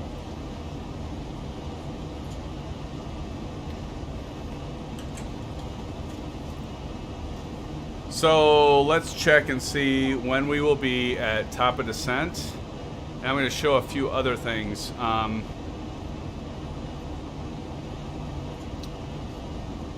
Navigraph, that was what it was, Navigraph. So I was talking earlier about what you want to use for like SimBrief and planning out your flight route and that. So Navigraph is one of the things that you can use for planning out your route. But so our top of descent, if we want to go to that and look at that, really what we're seeing here is, looking at the right MFD, is the fact that we will be at our top of descent at 2017 Zulu. So if we go up here, we look at our clock, that's still an hour and 10 minutes away. So we've only been flying for 39 minutes and 20 seconds. Gosh, this seems longer than that, but I know it was because of pre-flight. Because we started this bird up cold and dark, and I walked you all through the FMC and how to get all that set up. And if you already know how to do that, I apologize that I took the time to do it, but I think there'll be other people that may be interested that will watch this recording later. But we've only been in the aircraft for about 40 minutes, fans. So yeah, we've got some more flying to do. So 1945 will be our top of descent. And if we want to know when we'll land at Atlanta, so that's essentially 32 minutes approximately after our top of descent. We're going to be descending from 34,000 feet. So let's take a look at what we don't have for Microsoft Flight Simulator, and that is the flyby view. I never get sick of that.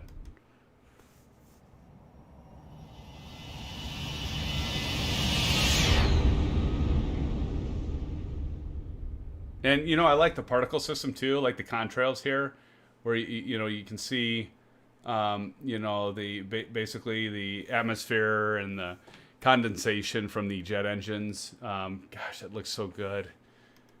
We'll get this fan some point with Microsoft Flight Simulator. Again, I know many of you that follow me.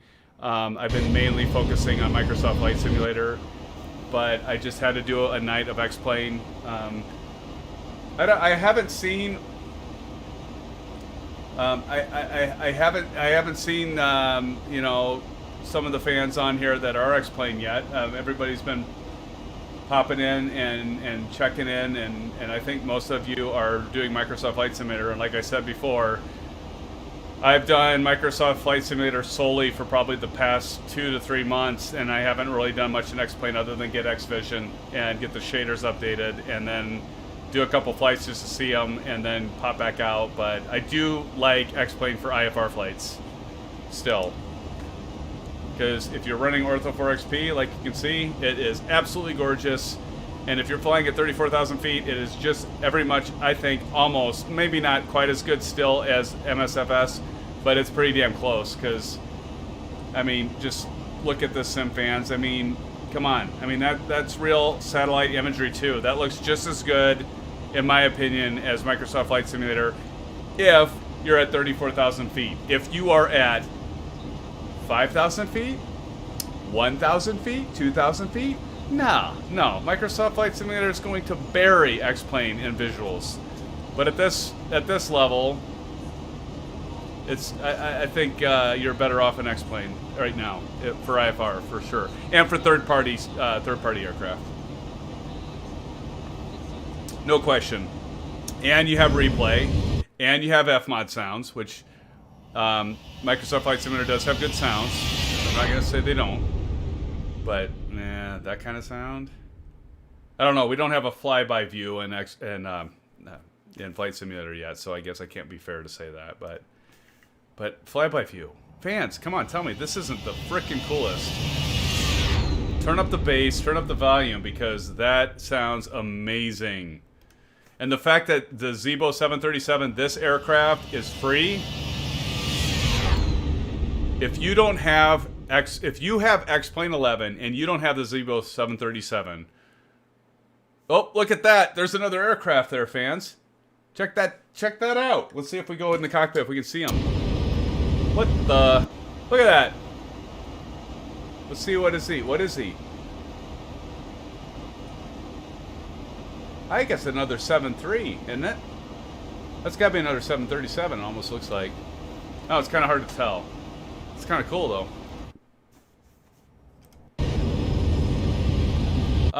So I used to have World Traffic 3, but now I've got, oh, crap. What is it? Is it Ultimate Traffic? No, that doesn't sound right. It's from Just Flight, I'm pretty sure. But it's far better. The only thing I don't like about it is that when aircraft take off, they like kind of float, and they don't go at the angle of attack that a normal aircraft would be taking off at, but it's a minor thing. But look at that river, and I mean, it does have pretty good mesh. So the mesh is pretty good. I mean, look at that, fans. That's freaking awesome. And that's beautiful, right?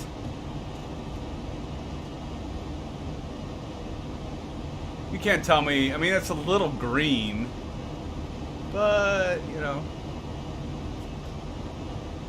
But you can't tell me that that's not, I mean, from this altitude, I guess it's hard to say anything would be as good. That's gorgeous. I mean, that's gorgeous.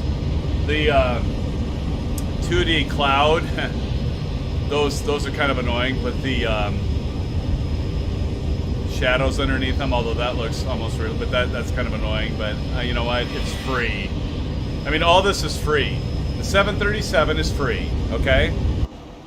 The Ortho 4XP is free, except as we talked about before, except for the storage. It takes a tremendous amount of storage, and it takes time.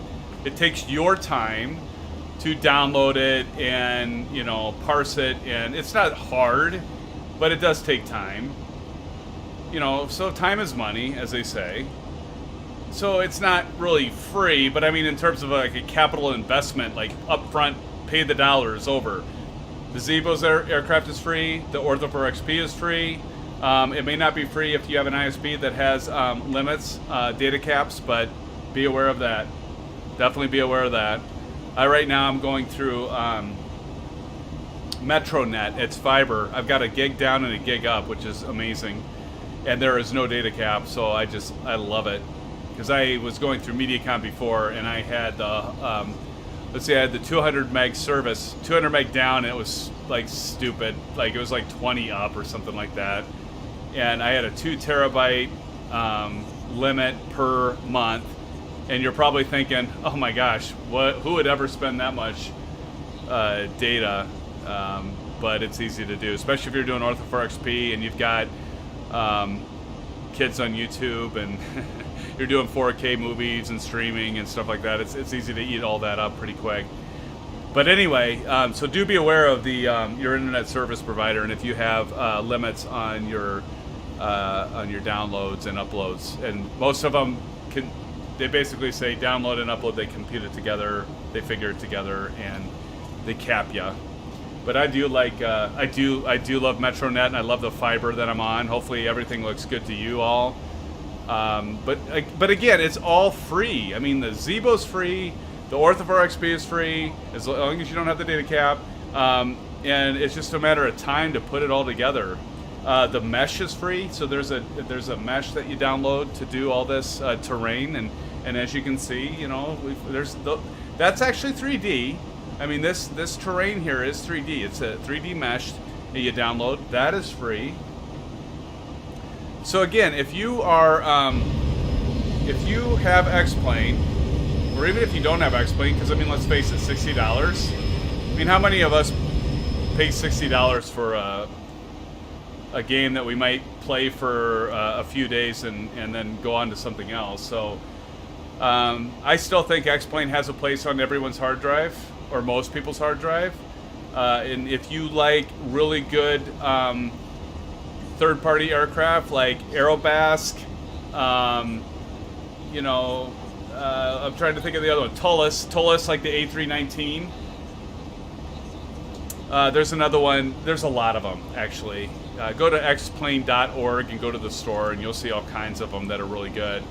Microsoft Flight Simulator will get there. And again, my channel is focused on Microsoft Flight Simulator and flight simming, but I do like X-Plane. I will cover X-Plane, and I do cover racing, iRacing, and some of the others, but mainly my focus is on flight simming. But I'm in love with MSFS, but I still think there's a place for X-Plane on.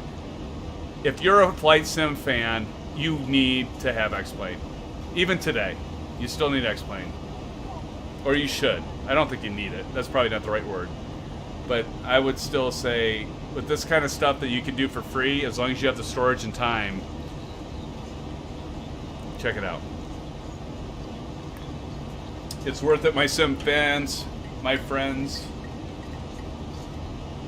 By the way, if you haven't already, if you like this, please do a thumbs up, smash the thumbs up button, do a like, subscribe if you aren't already subscribed. I do, my channel is for all people that like simming. It doesn't just necessarily mean simming in flight sim, like Microsoft Flight Simulators we talked about, or X-Plane. If you like racing, I do have some iRacing clips. I do hardware reviews.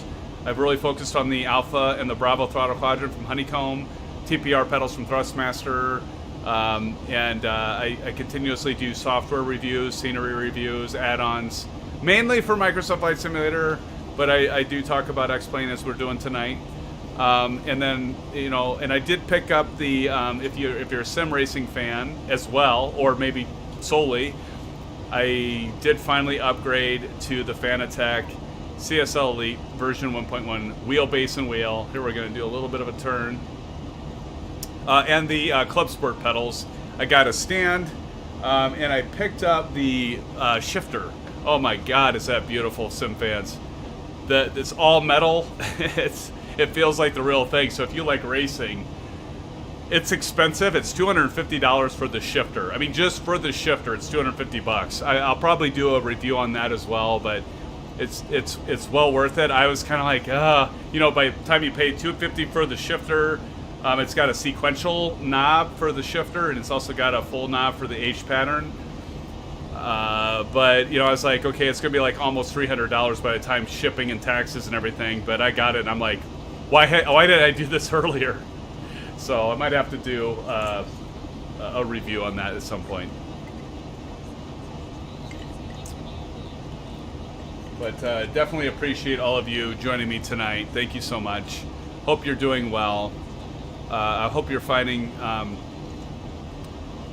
some time to do the things that you enjoy, simming, watching YouTube, spending time with family and friends, even though that's been tough during these times, obviously. This is actually a pretty good time for those that want to do streaming and YouTube stuff, and I've had people ask about doing it. I'd say go for it. I'm just starting out relatively. I've got 409 subscribers, and I've been really kind of focusing since December. Yeah, I've really enjoyed it. I've stated several times that I want to give back to the community that's given me so much, because I go to YouTube and I've learned so much on YouTube about various things. Ortho4XP, for example, how to install Ortho4XP, how to do a cold and dark startup, because of probably some of you that are watching this have thrown videos out there that have helped me. So it's just kind of a way that I want to give back. It is time consuming and it is a lot of work, but it is very rewarding. And I think if I can do something, either provide entertainment or a review and save people money if something sucks, or if something's really good, to say get it, or just do general reviews on hardware and things like that for people that are just interested, and maybe be kind of on the just basically on the edge of whether or not they want to purchase something, and can help with those decisions. That's what I'm here for, and to answer, of course, all the questions that many of you may have. But enough about that. Let's do another flyby.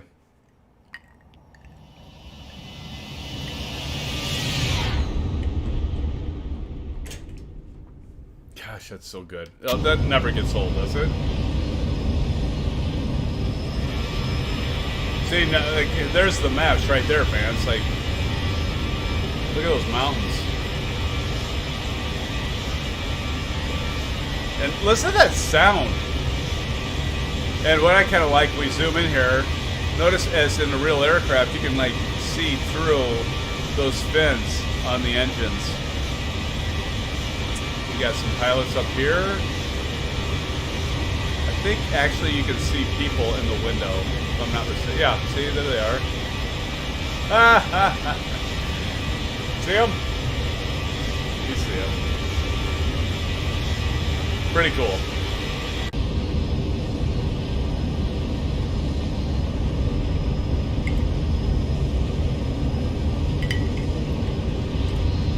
Pretty cool, I must say.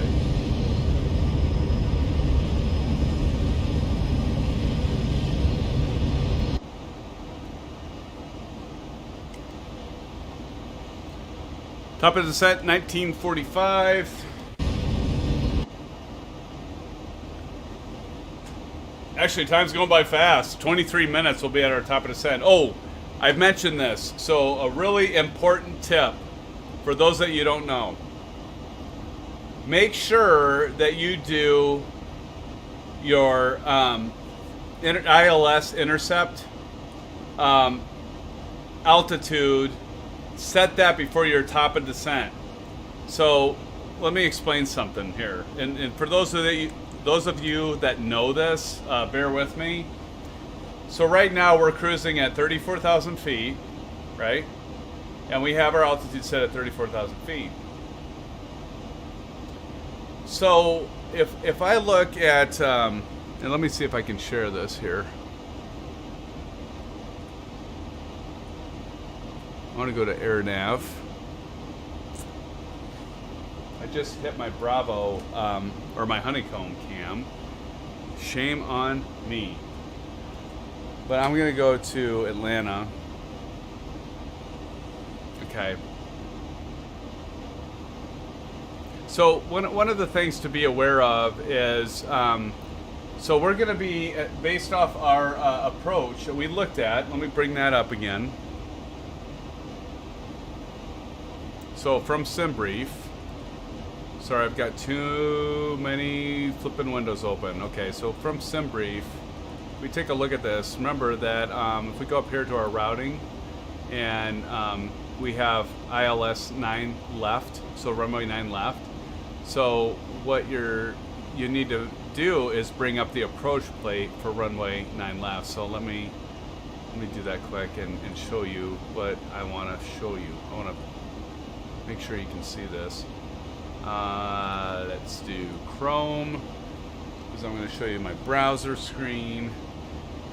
And, you know, I didn't have a lot of time. I apologize. I wanted to have more of this ready to go, but okay. So here we've got Atlanta. So we're flying into Atlanta.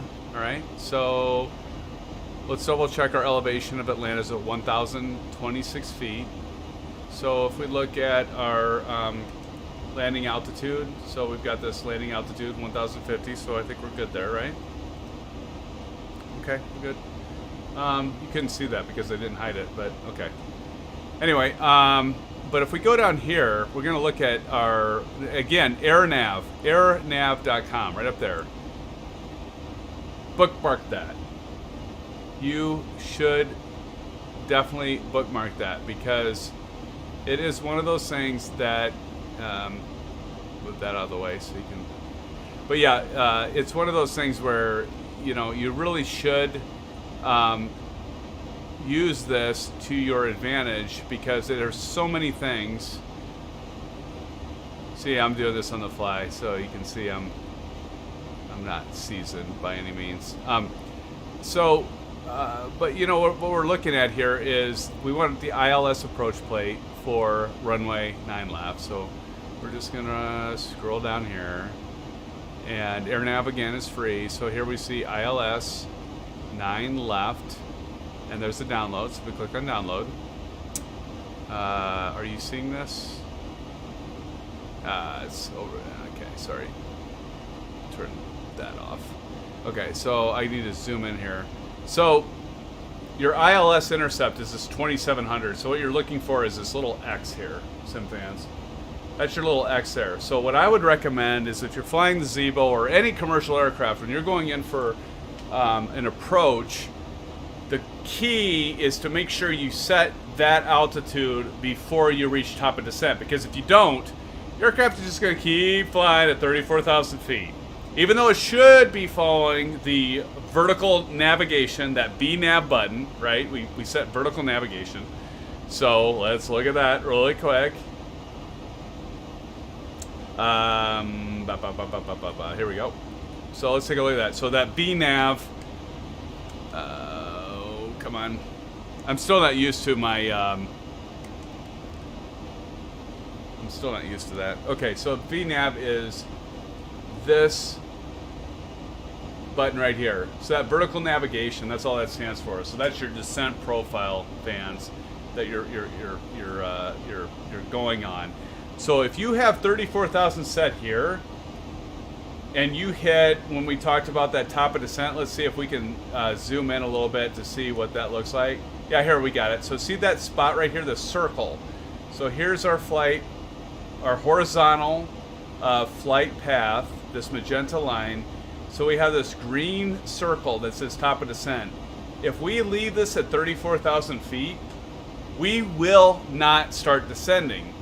And so, you know, but be careful about this too, because if you're in mountainous areas, there are certain points, navigation points, like you see the Adine and PUBG and Aladi and those. Your flight management computer should follow those descent profiles. So if your minimum altitude is like, let's say here, we'll just pretend, well, we can look at this. Let's look at it, because why not, right? Let's talk about it. Notice right here, it says Adeline is at flight level 340, so we know we're going to be at 340. But as we start doing our descent profile, so like stairway is at 15,756, don't worry about it. You can set your ILS intercept at 2,700 feet. This is the point I wanted to make. You can set your ILS at 2,700 feet and you're still going to be safe. You're going to run into mountainous terrain if you're in IMC conditions. You're going to still fly. Your flight management computer is going to cross those intersections at the proper altitudes, okay? So what we're going to do is we notice, remember, and I'm going to bring it up again, if I can find it. So remember, we have 2,700 feet.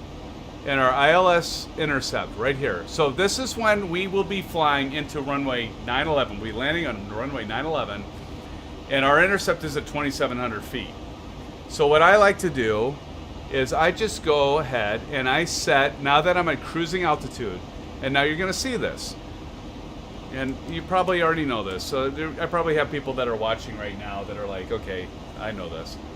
But I'm going to move this altitude button to 27. Wow, that was lucky. I'm going to move that to 2,700 feet. Now notice, we're still at 34,000. So don't think because you're switching this to 2,700, you're going to immediately descend, because you won't. Your flight management, as long as you have your VNAV as path here, right here, fans, as long as that's set, your flight management computer is smart enough to know that you're not trying to descend yet. Look at, there's another airplane. What's he doing? Crossing in front of us. But yeah, so, you know, don't worry about descending. Set that to 2,700, and as long as you set that, SimFans, before you get to that top of descent right there, little green guy. So we're back here, right? As long as you set that before you hit that, your plane is automatically going to start descending, which is beautiful. It'll automatically start descending, and you just sit back and relax. As long as you have your auto throttle engaged, right? This knob right here. As long as you have that auto throttle engaged, your throttles will come back, so you won't go into overspeed. You'll stay at your indicated airspeed right here is 0.77 Mach. Notice it's holding right at 267. That's kind of cool. Flying right over them. Look at that. Notice we have 1,000 separation, 1,000 feet separation, as we should. It's all good. But anyway, so just something I wanted to point out. So, and this aircraft will automatically start descending. We can take our RTO off.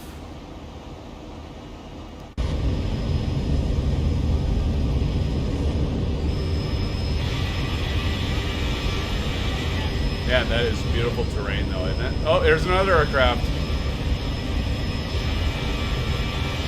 We can see that one off our left wing. Pretty neat. Actually, that might be the same one, because this is the end of his contrail. I don't know, it just started regenerating, but he's probably up here somewhere.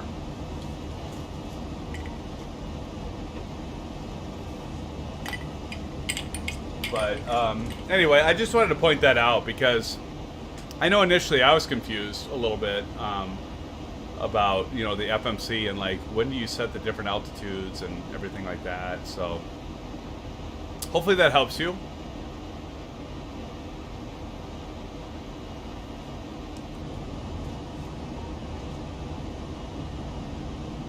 You know, in case Money comes back and watches the rest of this, which I'd be surprised if he does, but Money, if you do come back and look at this, how does Vegas look at X-Plane? Amazing.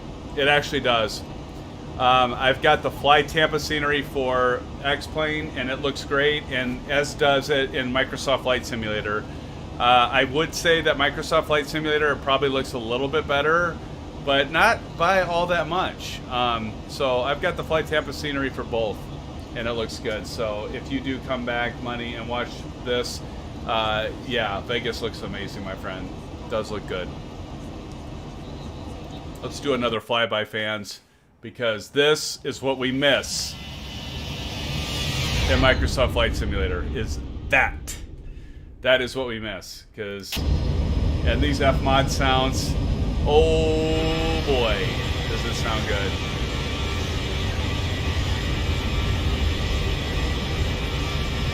I mean, you know, you can't argue with the textures here.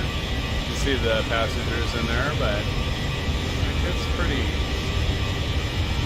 nice. Look at that. Can't argue with that, fans.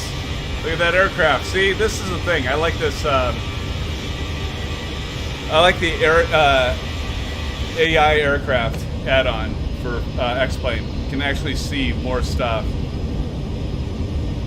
Ace is down, my friend. Welcome back, buddy, to the channel. Hey, I'm just happy that you made it, buddy. It's all right. You know, I've been having fun talking with people coming in and out. I didn't realize it's a late night, but we're having some fun. Ace is the next plane. We're seeing some beautiful ortho 4XP scenery, as you can see. And, you know, like at 34,000 feet, I think it's as much... I think the scenery is just as good as Microsoft Flight Simulator. I'm just going to go ahead and say it. And the best part is, it's like Microsoft Flight Simulator, it's free. Except for all the storage, that is not free.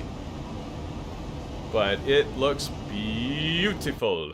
And Aces, tell me you don't miss the flybys. Tell me you don't miss that sound in those flybys. Right? The Doppler effect with the sound. Oh my. Oh my. You just, just missed this.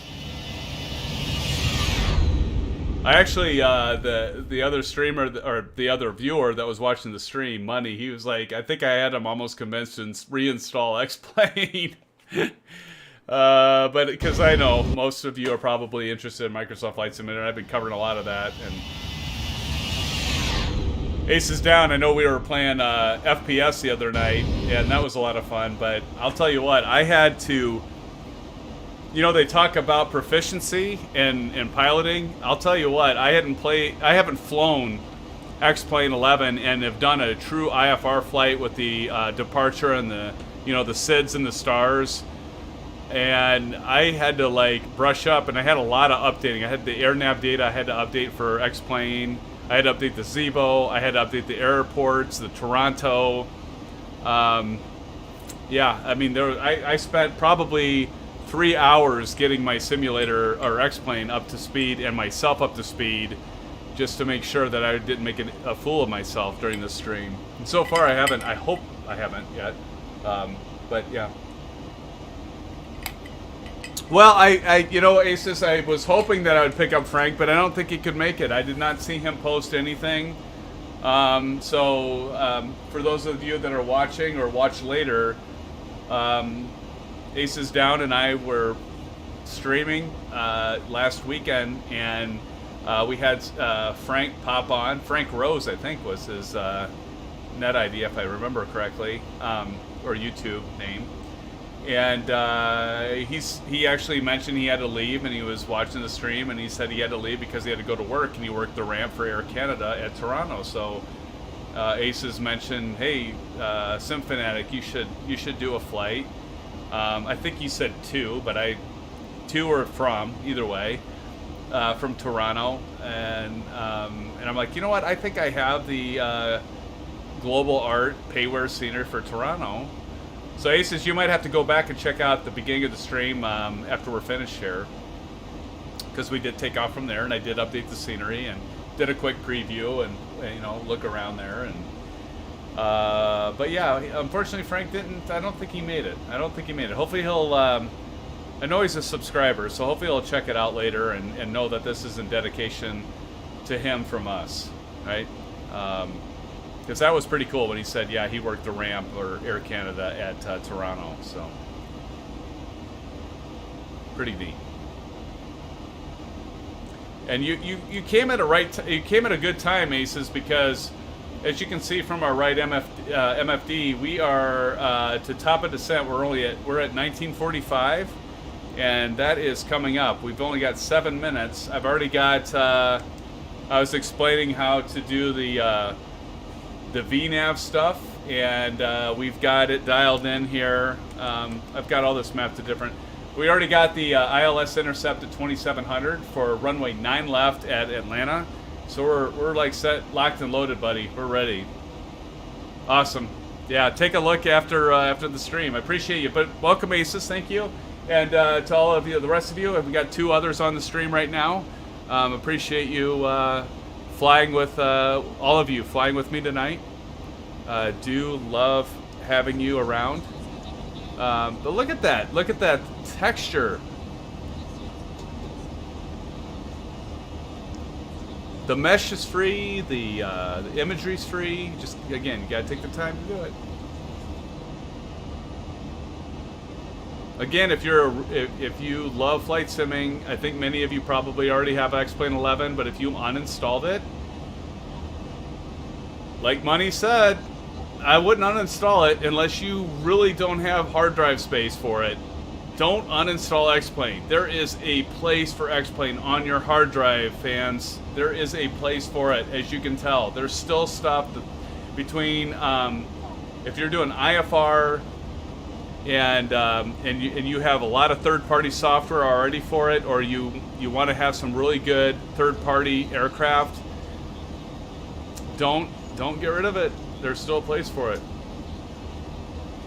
And I will have to do a call out because Just Flight did release their Piper PA-28R Aero 3 and Turbo.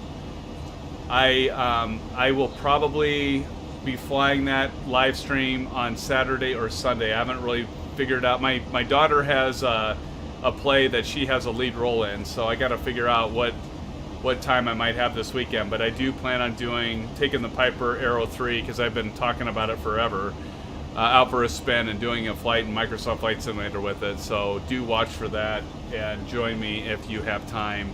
I'll get that scheduled as soon as I figure out when I can be available and not get in trouble. But I do want to see my, yeah, she's been working really hard at that, so I do want to see her do that. But I will be streaming this weekend. I just haven't figured it out. Normally I stream on Saturdays. I might do a Saturday late night thing like tonight. I'll probably do like, not late night, but maybe start streaming at like 7:30, 8:30, kind of like tonight, I guess. And I'll be definitely taking the Piper Warrior out for a spin and going somewhere. I gotta keep it a surprise. I've got a few things in mind with payware aircraft that we might be taking that one out on, so watch for that.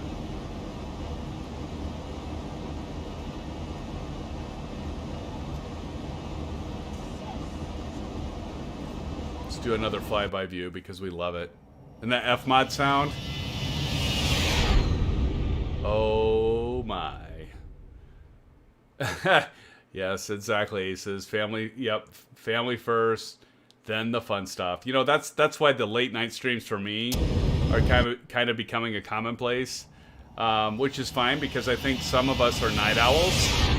So maybe I'll find a niche with all of you in having some late night streams because a lot of us, either we're young and we want to watch the stuff late at night while we're staying up because we can stay up all night, or maybe we're older and we have families and stuff so things settle down at late night, and then we can keep our eyes open for maybe a few hours and do some of these things. So there might be a place for late night streaming for this stuff. I know there's a lot of content providers on YouTube that do like 1:30 and 3 o'clock streams, where probably the peak of people watch, but I think there's a place for some late night streaming, especially in the weekend, but we'll see. I'm going to rely on all of you to well, I'll see your views, so I'll know by that, but we'll see. But I might try to focus on some like late night streaming stuff. Maybe that'd be a regular thing for me. I don't know. I'm still figuring this out, SimFans. I'm still trying to figure out what works for all of you, and for me, of course. But yeah, we'll figure it out together. I'll tell you what. So I don't get this though. I'm like at 21 frames per second. 21. Why? It's got to be OBS on this. I mean, it doesn't look bad, does it? Is it looking like it's choppy? I almost gotta like question what the FPS for the GeForce Experience is showing me. It's this overlay thing. I don't think you can see it because my Honeycomb camera is blocking it. But it says right now we're at like 23 frames per second, and it looks pretty darn smooth to me. So I don't know if I believe it. When I jump out here, it says 29, 26, 20. That's smoother than 20. I don't buy it.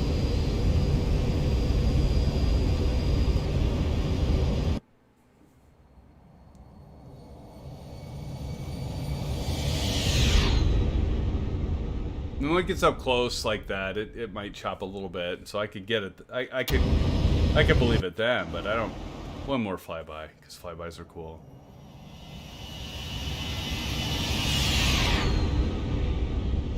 It's like there, it dropped to 26, and that's believable.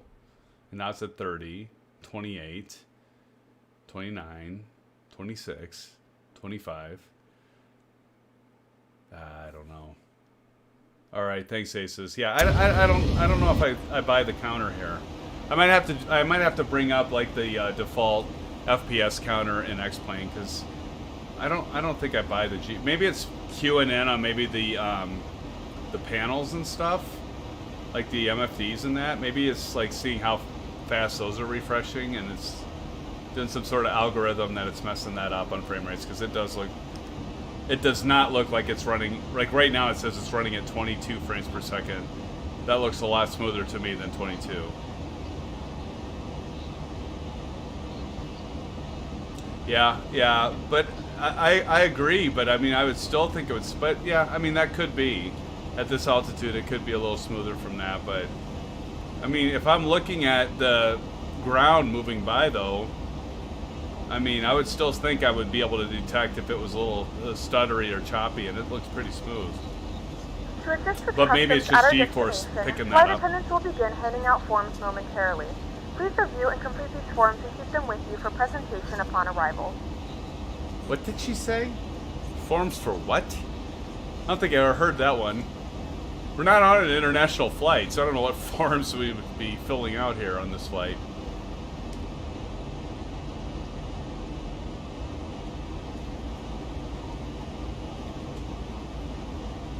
I don't know.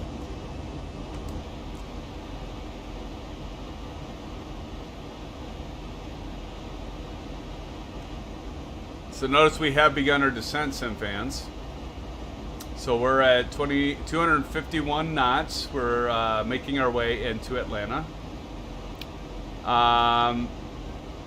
Aces down. You've missed a lot of the, and you'll go back, I know, but I've been highlighting PACX. And so let me bring that back up here.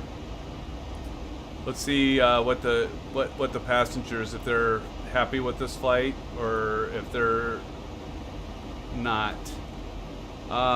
So they're at 74%, so they're neutral. So I am running late because I was explaining how to do the FMS and stuff. But one of the things I was highlighting, let's see what we say in here. We'll leave that. We don't need to turn the seatbelt on. But like if I hit Z, the thing I like about PACX is that you can do stuff like this, which is kind of fun. It adds to the immersion. So here we go. I'll do it here. Let me pull this back. So you map a key to your voice. So I got my microphone, and it does a PA effect. Although I think some of this is picking it up, so I don't know. Maybe it doesn't sound as good. But I notice when I have my boom, it does work fairly well. But here we'll do this. Back to. Ladies and gentlemen, we've begun our descent into Atlanta. Appreciate you flying with us today on American Flight 642. We should be landing in approximately 45 minutes. We ask that you just sit back, relax, enjoy the rest of the flight, and as always, thank you for Thank you for flying American. So now it should. So when we pick our type, you can't see this. So I'm just saying public address, and it's just a general. So here we go. Ladies and gentlemen, we've begun our descent into Atlanta. Appreciate you flying with us today on American Flight 642. We should be landing in approximately 45 minutes.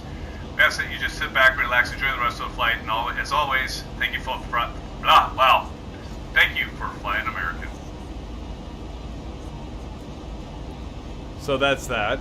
So yeah, actually, good point, Aces Down. I'm not used to flying from Canada. You're absolutely right. It is international. You're right. My bad. Well, there you go. That's why there are the forms to fill out. 10 minutes. Yes. Nope, very good point. Yes, that is true. Thank you. It is an international flight. You know, I think this is actually the first international flight that I've done in X-Plane. I've at least with the Zibo or PACX where they're saying that. That's pretty cool.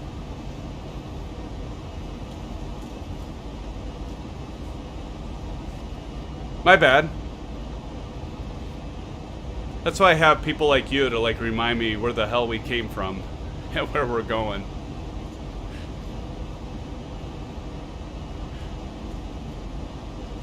So now notice like with the the Ortho 4XP, you can see that like depending on like maybe the day or night, you've got kind of this weird kind of like color change here, and that's just that happens.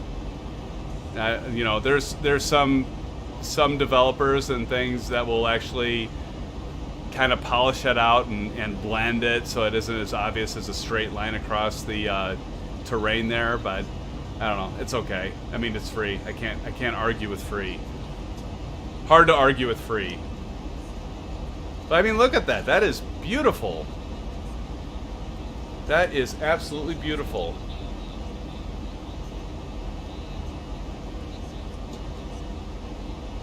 It's just gorgeous. Gorgeous, gorgeous, gorgeous.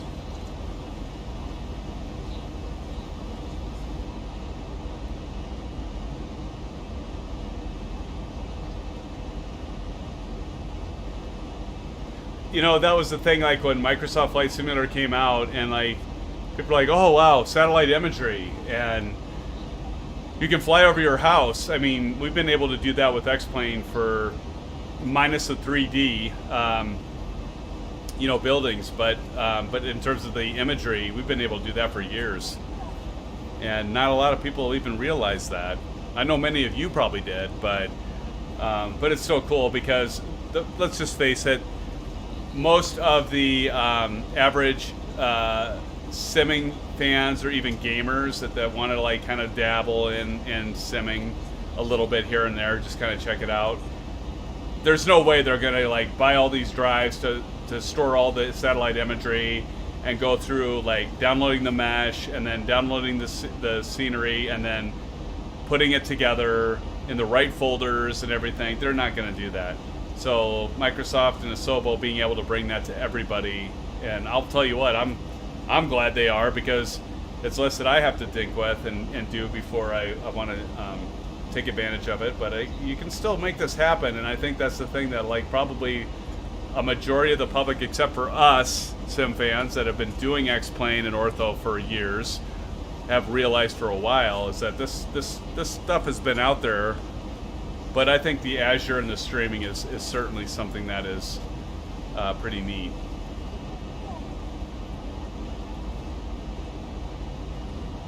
Pretty neat. So let's see what we have for, so 1956 to Stairway, and then 1957. So if we look at the times there, yeah, we're pretty close. We're getting close. Better, how are we doing our speed? Our speed is fine.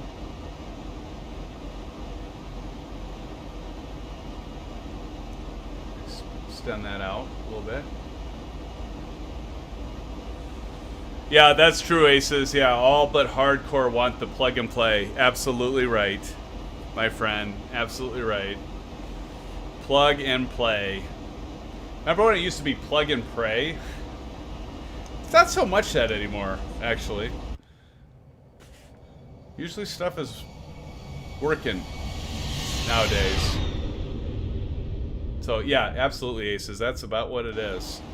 People just want to be able to like, and who can blame them? I mean, don't we?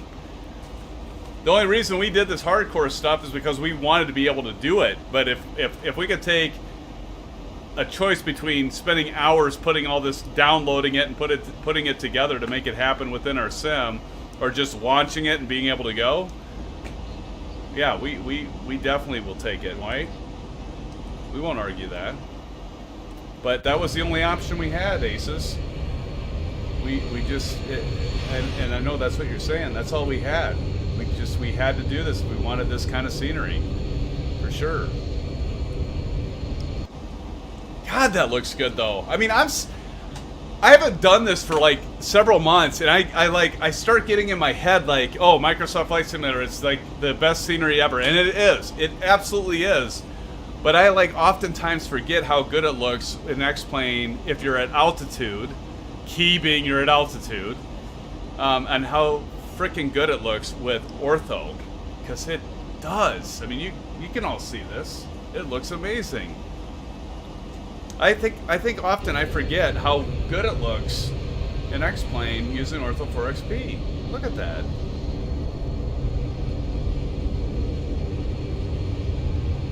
Yeah, that's beautiful. God darn. But you know, once we get to probably under 10,000 feet, then we're going to start saying, all right, now we definitely have a difference between Microsoft Flight Simulator and X-Plane, because stuff starts looking like shit. Let's just face it, because there's the typical auto-gen stuff, and there's not the building 3D rendering like Microsoft has. But at this altitude, it looks just as good. I'll say. I'll go out on a limb. What do you think, Aces? Am I right? Am I wrong? Well, since we have about what we have 6:57. We've got time, and I'm not overspeeding yet, so I'm going to take a quick break, restroom break, because it's been a while, and I will be right back. Please stick around. Don't leave me, because we are going on an approach, and we will be landing soon, and we can see how well I do as we bank to the right here. See how I do landing the Zibo 737. It's been a while since I've done this. I've been flying a lot of GA stuff in Microsoft Flight Simulator, so this might be interesting, SimFans, and how well I do. I hope I don't bomb it, but stick around. We'll see if I do okay or if I do bomb it. All right, and I'll throw in some tunes for you while I'm away. See you in just a moment.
right. Well, I see we're still airborne. That's good. How are we doing on speed? Perfect. Let's see, so 13,000, 4,000 on Hardy. Oh, yeah, we need to zoom in here a little bit.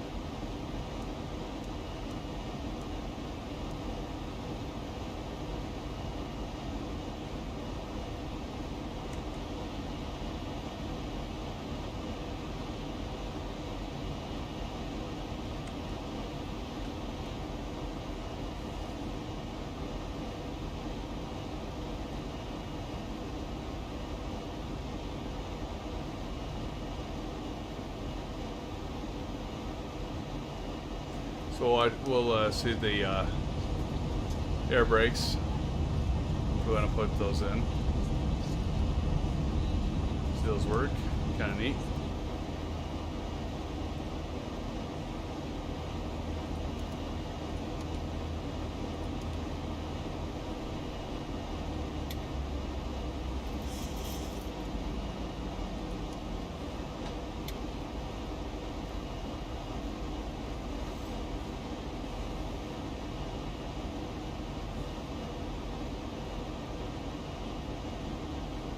Alright, so let's get our course in. So, let me check and see. A course on ILS is 095. So, why don't we do that with...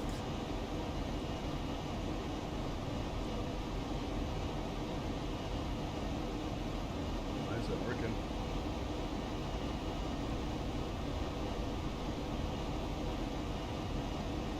Huh, interesting, that's not working. Alright. So we're just going to do it the old-fashioned way.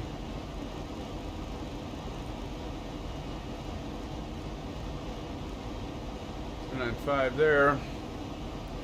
We got to do it on the right one too, just as common practice. It's always good to do. 095. Alright, and now we gotta set our ILS frequency. Fabio Santos, welcome to the stream, my friend. Thank you for joining. We're about to land in Atlanta. Appreciate you joining us.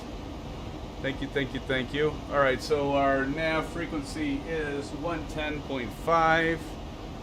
So we gotta get that set, friends. One. Of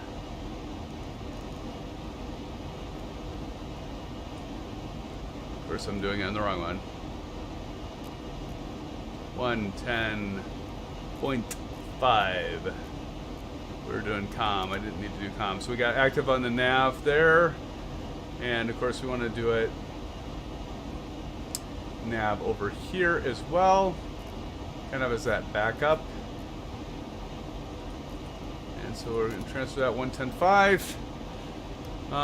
And so here we go. And so we got, notice on the left MFD, we have where it says top of descent here is 13,000. So that's why we're still hanging out 13,000. So like I said before, SimFans, that's why we can put our ILS intercept to 2,700 feet and not worry about the fact of breaking any kind of minimum altitude rules. Certainly important for the rules and not getting the call from tower to call them back because you broke those, but in mountainous terrain, which we're not really flying in right now, but yeah, even more important for obvious reasons.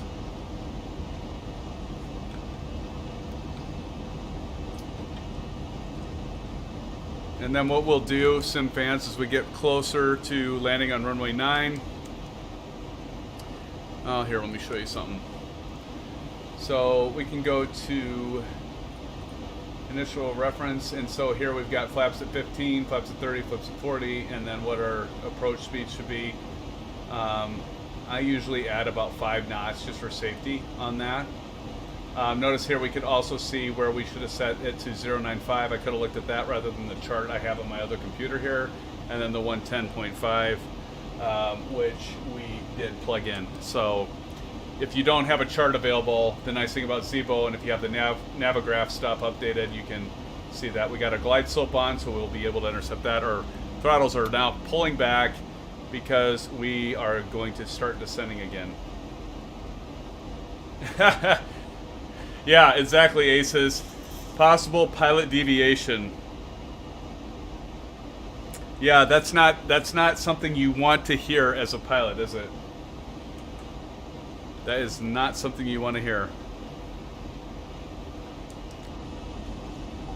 Gotta do a flyby, fans, because we're turning. It'll be a good shot here. Have I convinced any of you to reinstall X-Plane like I did with money?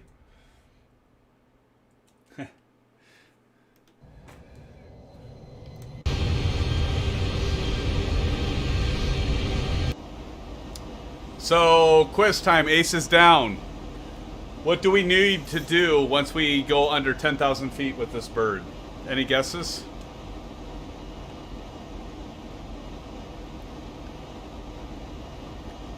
Or anyone else? Heh.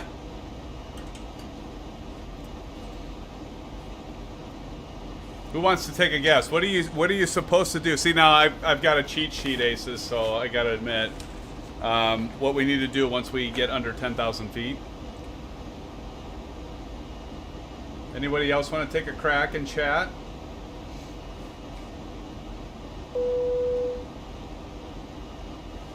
Got cabin crew going to announce something here. This is going to be a tight turn right up here. Look at that.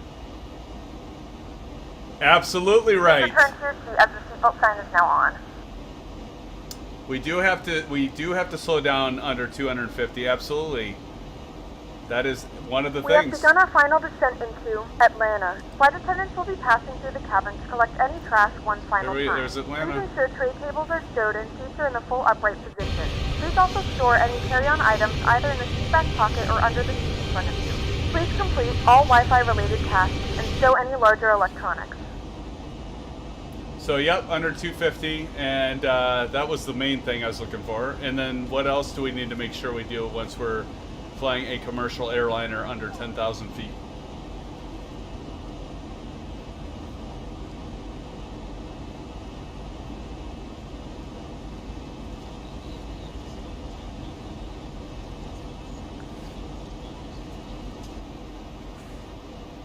Well, we're under 10, so I'm going to show you.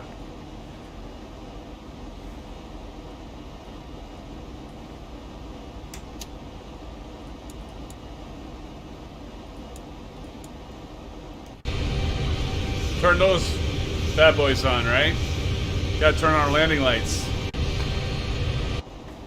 Now, normally, when you're flying general aviation, you're usually just, because you're not normally always above 10,000 feet, but you're turning those on when you're within, 5 or 10 miles, usually 5 miles, I think, within an airport that you're landing at. But with commercial airliners, you typically turn those on under 10,000 feet. But the biggest thing you got at Aces is slow it down below 250. So we're at 241, 242. We're doing fine.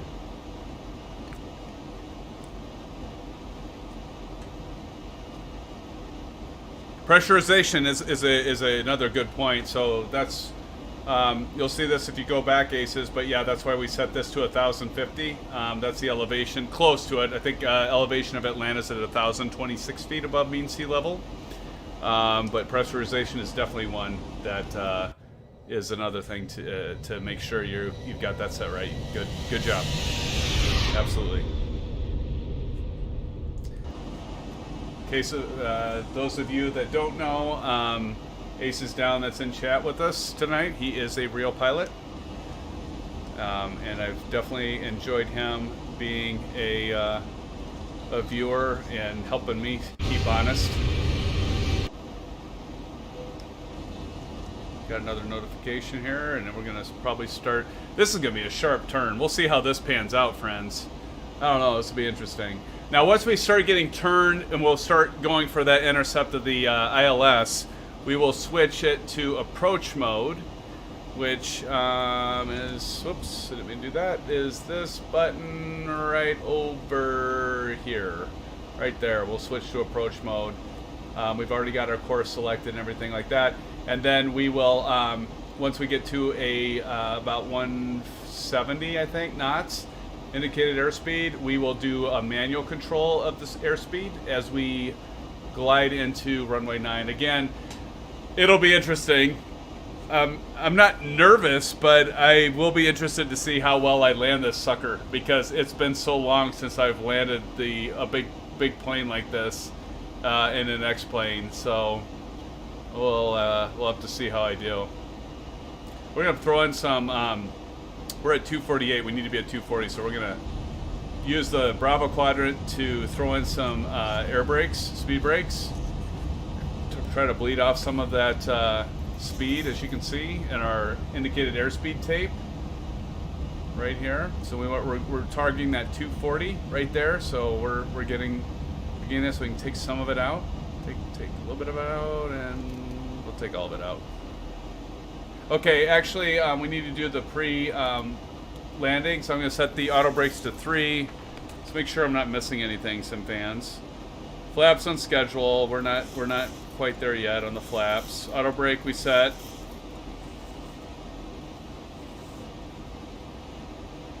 We're going to disengage the autopilot when we're close.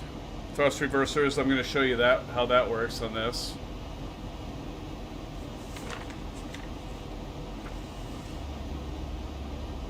We got our ILS frequency set, our course set, our heading set, altimeters at the standard. We have our lights below 10,000. We talked about that. We have that set. Runway turn left lights set. Spoilers are not armed, because I'm going to just do those manually. And we'll be on final approach here shortly. But yeah, this is quite the turn in it. Let's go outside view. That's a bank. Woo! Ain't she pretty? Sorry.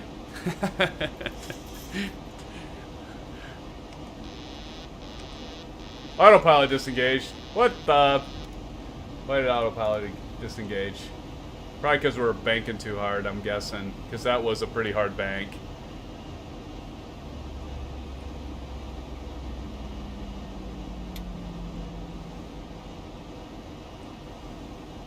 Okay, let's go ahead. Again, I don't know how this is going to go because it's been so long since I've done it. So bear with me, SimFans. I'll try to get us down safe. If I kill us in the process, please don't hate me. We want to switch. What am I'm trying to remember. Oh yeah, autopilot here. So look at that. That's way over to the left, and we'll intercept the ILS here. You can see that on my right MFD. So we'll definitely intercept that because we still have our LNAV mode set. How are we doing on altitude? 4,000 above, okay, and we're good. Oh yeah, it wants us to turn off. We'll turn them off. It's barking at us because we've got the window heat on. But now we're going to turn, and we're going to intercept, and then I'm going to set the approach mode. Exactly, Ace is down. You're right. It's not a cheat sheet, it's a checklist, buddy. Absolutely right. It is a checklist. Thank you, my friend. You keep me honest. Alright, so now we're going to intercept. So now, see, we're going to intercept this course. So like when we level off, like we're at 4,500 feet. What is our intercept on the ILS? It's at 2,700, right? So we're going to let the autopilot take it down to about 1,000 feet, maybe even 500 above ground level. And then I'm going to disable it using the disengage bar or the master autopilot switch, and then we're going to land it. That's the theory. We're going to throw in some flaps so we can get our angle of attack at a better spot, because it's actually, we're a little nose high. Now we're at 192, so that's going to adjust just by itself. Let's get our, this is when it gets kind of busy in the cockpit, right?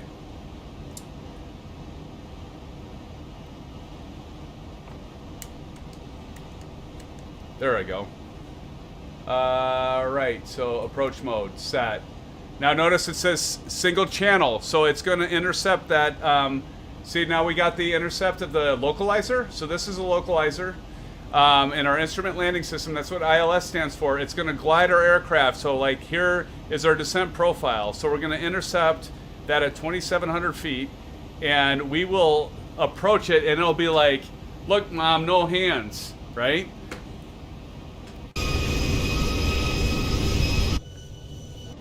What do we need to do now, fans? I think it's about time to put in another notch of flaps. And let's go ahead and, well, we're not quite there yet. I usually put the landing gear down when we hit the ILS intercept. But let's see how this is like locked on. So right now we have a perfect glide slope, what that's called. So that's our angle as we look in our plane, and you've been on the aircraft many times. We're gonna just approach the runway like so. But, so we're at 3,400 feet, so we're getting close. 2,500. That'd be 2,500 feet above ground level.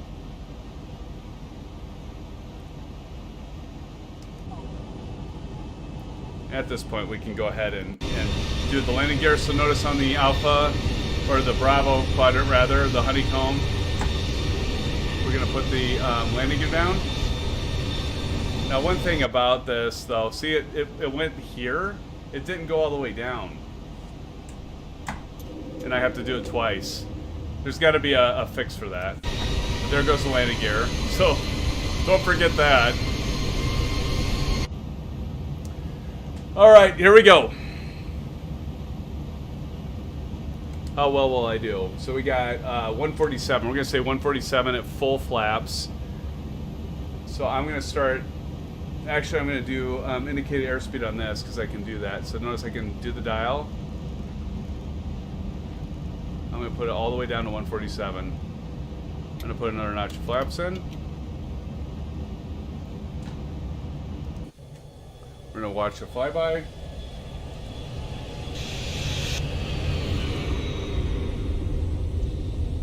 Easy peasy, right?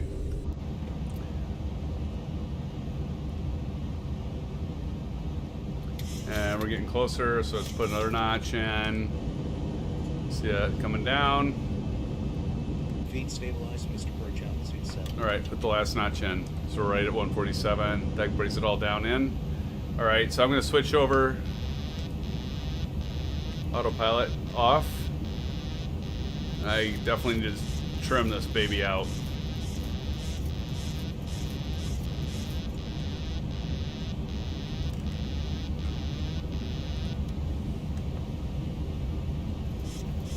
Rocking a lot. The trim is really kind of messed up here. Again, this is the first time I've used 500. the Bravo Throttle Quadrant. I've used the Alpha Flight Controls on approach. Okay, I gotta disable the auto throttle. Autopilot off, auto throttle off. 300.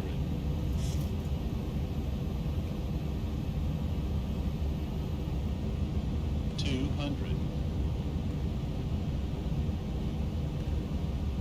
We're at 16 frames per second. That doesn't help, does it? 100. We're gonna pull it all out. 50. 40. 30. 20. 10. That was kind of hard.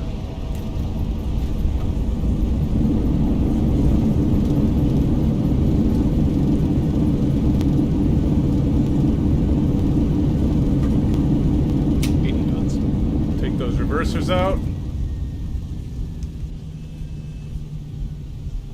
Not my best landing for sure. Alright, we can turn off the auto brakes. Ladies and gentlemen, welcome to Yes, Atlanta. The local time is 3 It's kinda cool that PACX will do that. And it's currently about 55 degrees Fahrenheit. You can now use your mobile devices. Please remain seated until the aircraft has come to a complete stop and the seatbelt sign is turned off. Remember to use caution when opening the overhead bins, as items may have been shifted during the flight. If this is Put our your flaps final up. destination, we thank you for flying with us. If you're making a connection, we encourage you to check your itinerary to ensure a smooth continuation of your journey.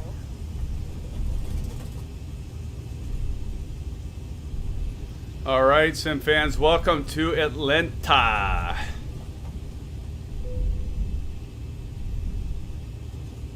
I'll admit that landing was a little rough, but you know what? Like they say, any landing that your aircraft is not damaged and you can walk away from is a good landing. So we're gonna go with that. All right, can we find an open gate? That's the question now, right?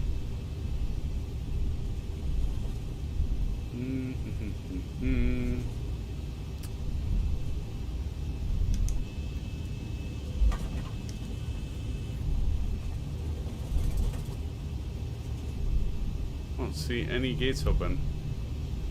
I think actually with the traffic we can kind of cheat. I think I can like pull in. Of course, I'm in the Delta and we're flying an American, but I think if we pull in here, let me see if this will work. This MD-80, let's see if we can make him disappear. I think we can. Like if we start pulling in, because it doesn't crash. Let's see. He should like disappear, I think. Maybe not. Look at, we got the guy like guiding us here. Yeah, he disappeared. So he's gonna like let us come in and stop. All right. Parking brake on. Thanks, Asus. I appreciate the support, buddy. It was pretty rough landing, but hey, we're walking away from it, so we're good. All right, so obviously that guy is not going to want us to be blinding him with our taxi lights and our wing lights and all that. So we'll turn our runway lights off, our wing lights off, wheel well off. All right, so we're good there. Again, going back through the checklist, fans. We got our flaps up, our gear obviously down. That's all good stuff. Flight directors, we got to go off. So let's turn those off. Flight directors are coming off. Flight directors off. Spoilers are off. Flaps are retracted already. Auto brakes are off. We already did that. Taxi lights are off. Landing lights are off. Runway turn-off lights are off. Position lights steady. Forgot to turn that from strobe to steady. My bad. Again, it's been a while. Wheel well lights we already turned off. Window heat we turned off. Anti-ice switches off. So we got to turn those off. And we need to start our APU. So let's go ahead and start our APU. So 1, 2, 3. 3 seconds on that, and then we'll see that needle start coming up, and that'll be our APU, because we need our APU, auxiliary power unit, to start up, and so we can switch over to that for our power before we connect to ground. Probably don't really need to do that right now, but we'll do it anyway. The bar up on autopilot, so we need to set that. So disengage, we did that, so put that back up. Taxi lights already off, parking brake is set. And once the generator comes on, but let's take a look at that. Generator's kind of neat. I like the, what the hell? Do I still have the landing lights on? Oh my gosh, I do. Sorry, buddy. I just, like, that guy has lost vision because of me for probably the next, 10 hours. We got the engine still running. Until that APU comes on, we can switch over to that. It's coming down. I like the particle effects too, SimFans. Do you see that? The particle effects are kind of neat. We got the that set, so we can go APU. And so now that we got the APU set, generator switches are on. We need to switch this to APU. Put that up. No, not there. There. APU. Now APU bleed, so that goes on. We're good. So now we can turn off the engines. So finally. Click. And click. Now we'll hear them come down.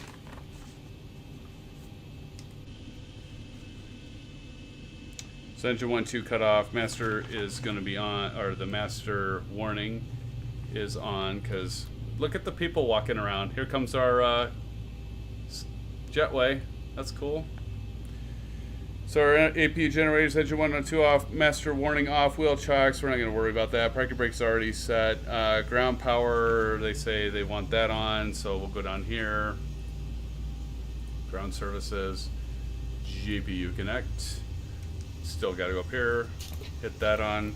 Now that that's on, we're pretty much done. We're done. We'll say for all intents and purposes, we are set to go. Of course, we can go back to PACX and make sure that we open that up. People are still sitting. So let's go to PACX and make sure that they are up. There it goes. Hear them?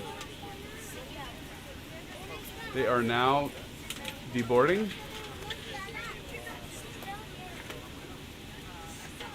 Let's go back to PACX here so you can see it. And sorry, I got the wrong one here. Too many windows. So they're deboarding. And now we see people leaving. Okay, I don't know why they weren't getting out of their seats when we were like flying. I turned the seatbelt off. Maybe everybody was asleep. Could be.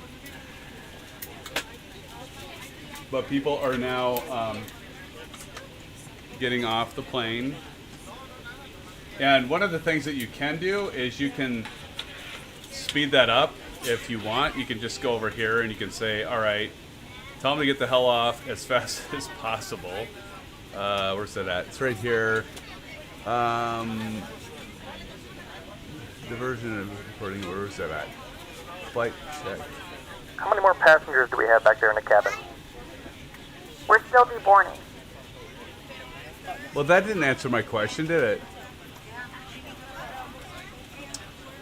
Flight attendants can be snotty. Expedite. There it is. Expedite deboarding. Are we able to speed up getting our passengers out of the cabin? We'll see what we can do. No promises. See? No promises.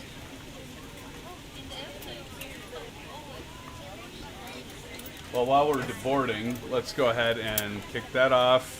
Let's finish some of the checklist stuff here. All right. Seatbelts off. Obviously, we already got that on. We can now turn off our APU, of course, right?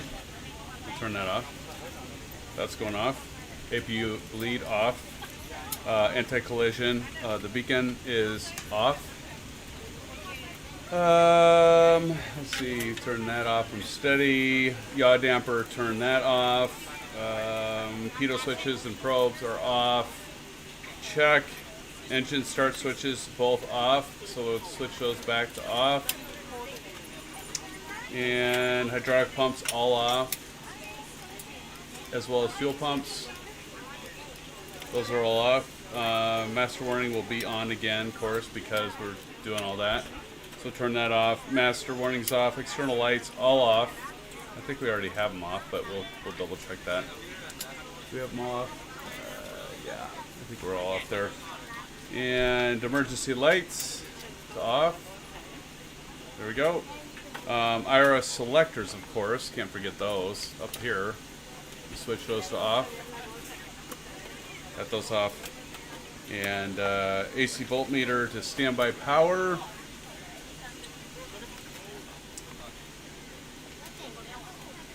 There we go. Standby power and AC voltmeter. Ground power off. Which we got to go over here. Switch GPU disconnect. There we go. And we did that. Disconnect. Bleeds are all off. We're just going to get this cold and dark. Bleed off, off, off on the packs. Alright, isolation valve. We should close that. Circulation, we'll turn those off. I think we're pretty much set. We're going to turn these off as well. We'll turn our fasten seatbelts on off and the chimes off. And I think we're pretty good. Standby power on DC. Direct current master is going to be on again, so we'll turn that off. And finally, fans, standby power and battery. So we flip that up, we'll switch that off, and of course we'll flip the battery off. There we go. There you have it, SimFans. Should we do a replay? Should we see how hard I landed and how far back do we have to go? Let's do a replay. Something that we don't have in Microsoft Flight Simulator. We have it here. So let's go ahead and just do it because we can. Went too far forward. Come on. Here we go.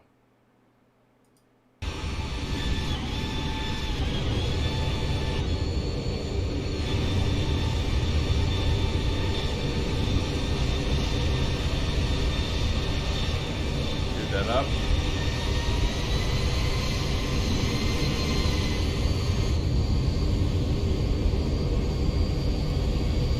I wonder if my key mapping still work for like Control P, Control R for fast reverse, Alt P for pause. Because I like did a bunch when I was really big into this. I had set everything so I could kind of tell what I was, you know, just doing the replays and stuff. I could see it in action. I don't know if I should show this. Probably looks terrible. We'll speed it up.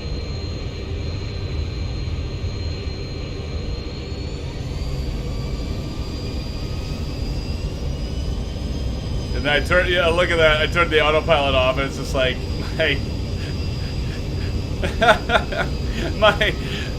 my trim was way out of whack.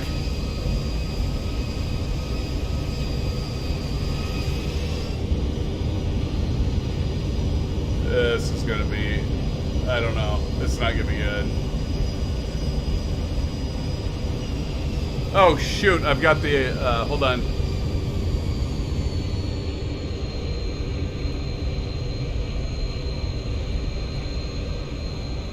That wasn't horrible.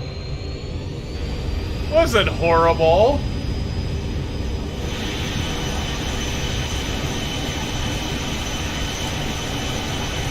I mean, it certainly wasn't the best I've ever done, but it wasn't like the worst I've ever done.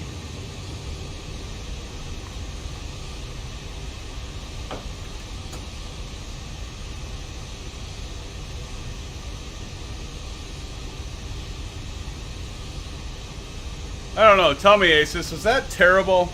Tell me it wasn't horrible. Here we go. Hey, rewind works. Now I gotta remember play, Control P. Okay. Let's do that again because I had the stupid PACX window in the way. Can we do like, is it Shift 3? Oh yeah, Shift 3, I remember that. Here we go.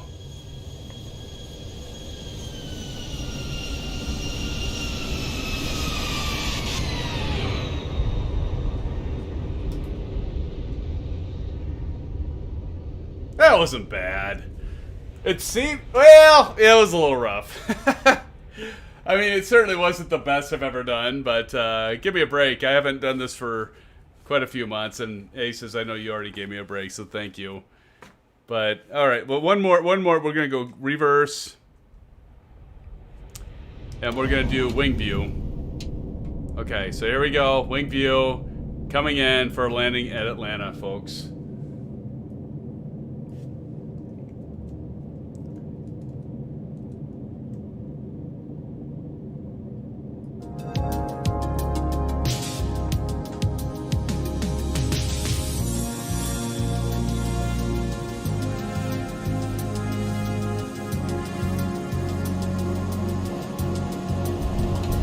Not too bad, right? Thanks, Aces.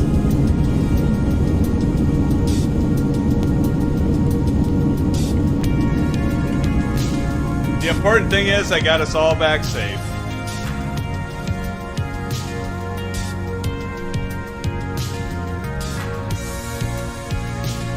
All right.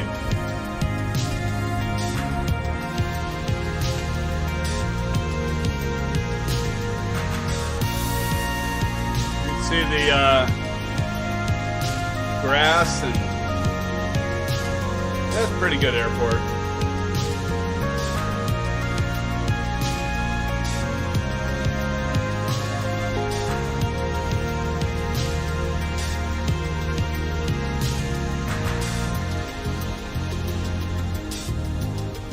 We cleaned it all up. Well, you know what, fans? For being as long as it has been, I must say, I didn't crash. All right, so I'm happy with it. I'm happy.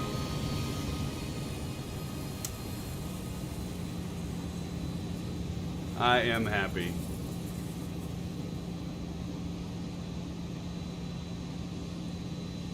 All right.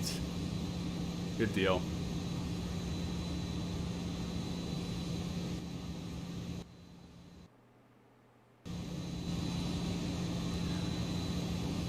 And as we approach, we'll just pause that. Okay. So, hey, thank you so much, SimFans, for joining me tonight. I know many of you had to leave because it is a weeknight. Yeah, a lot of us have to work tomorrow morning, including me. But I do appreciate all of you joining me this evening.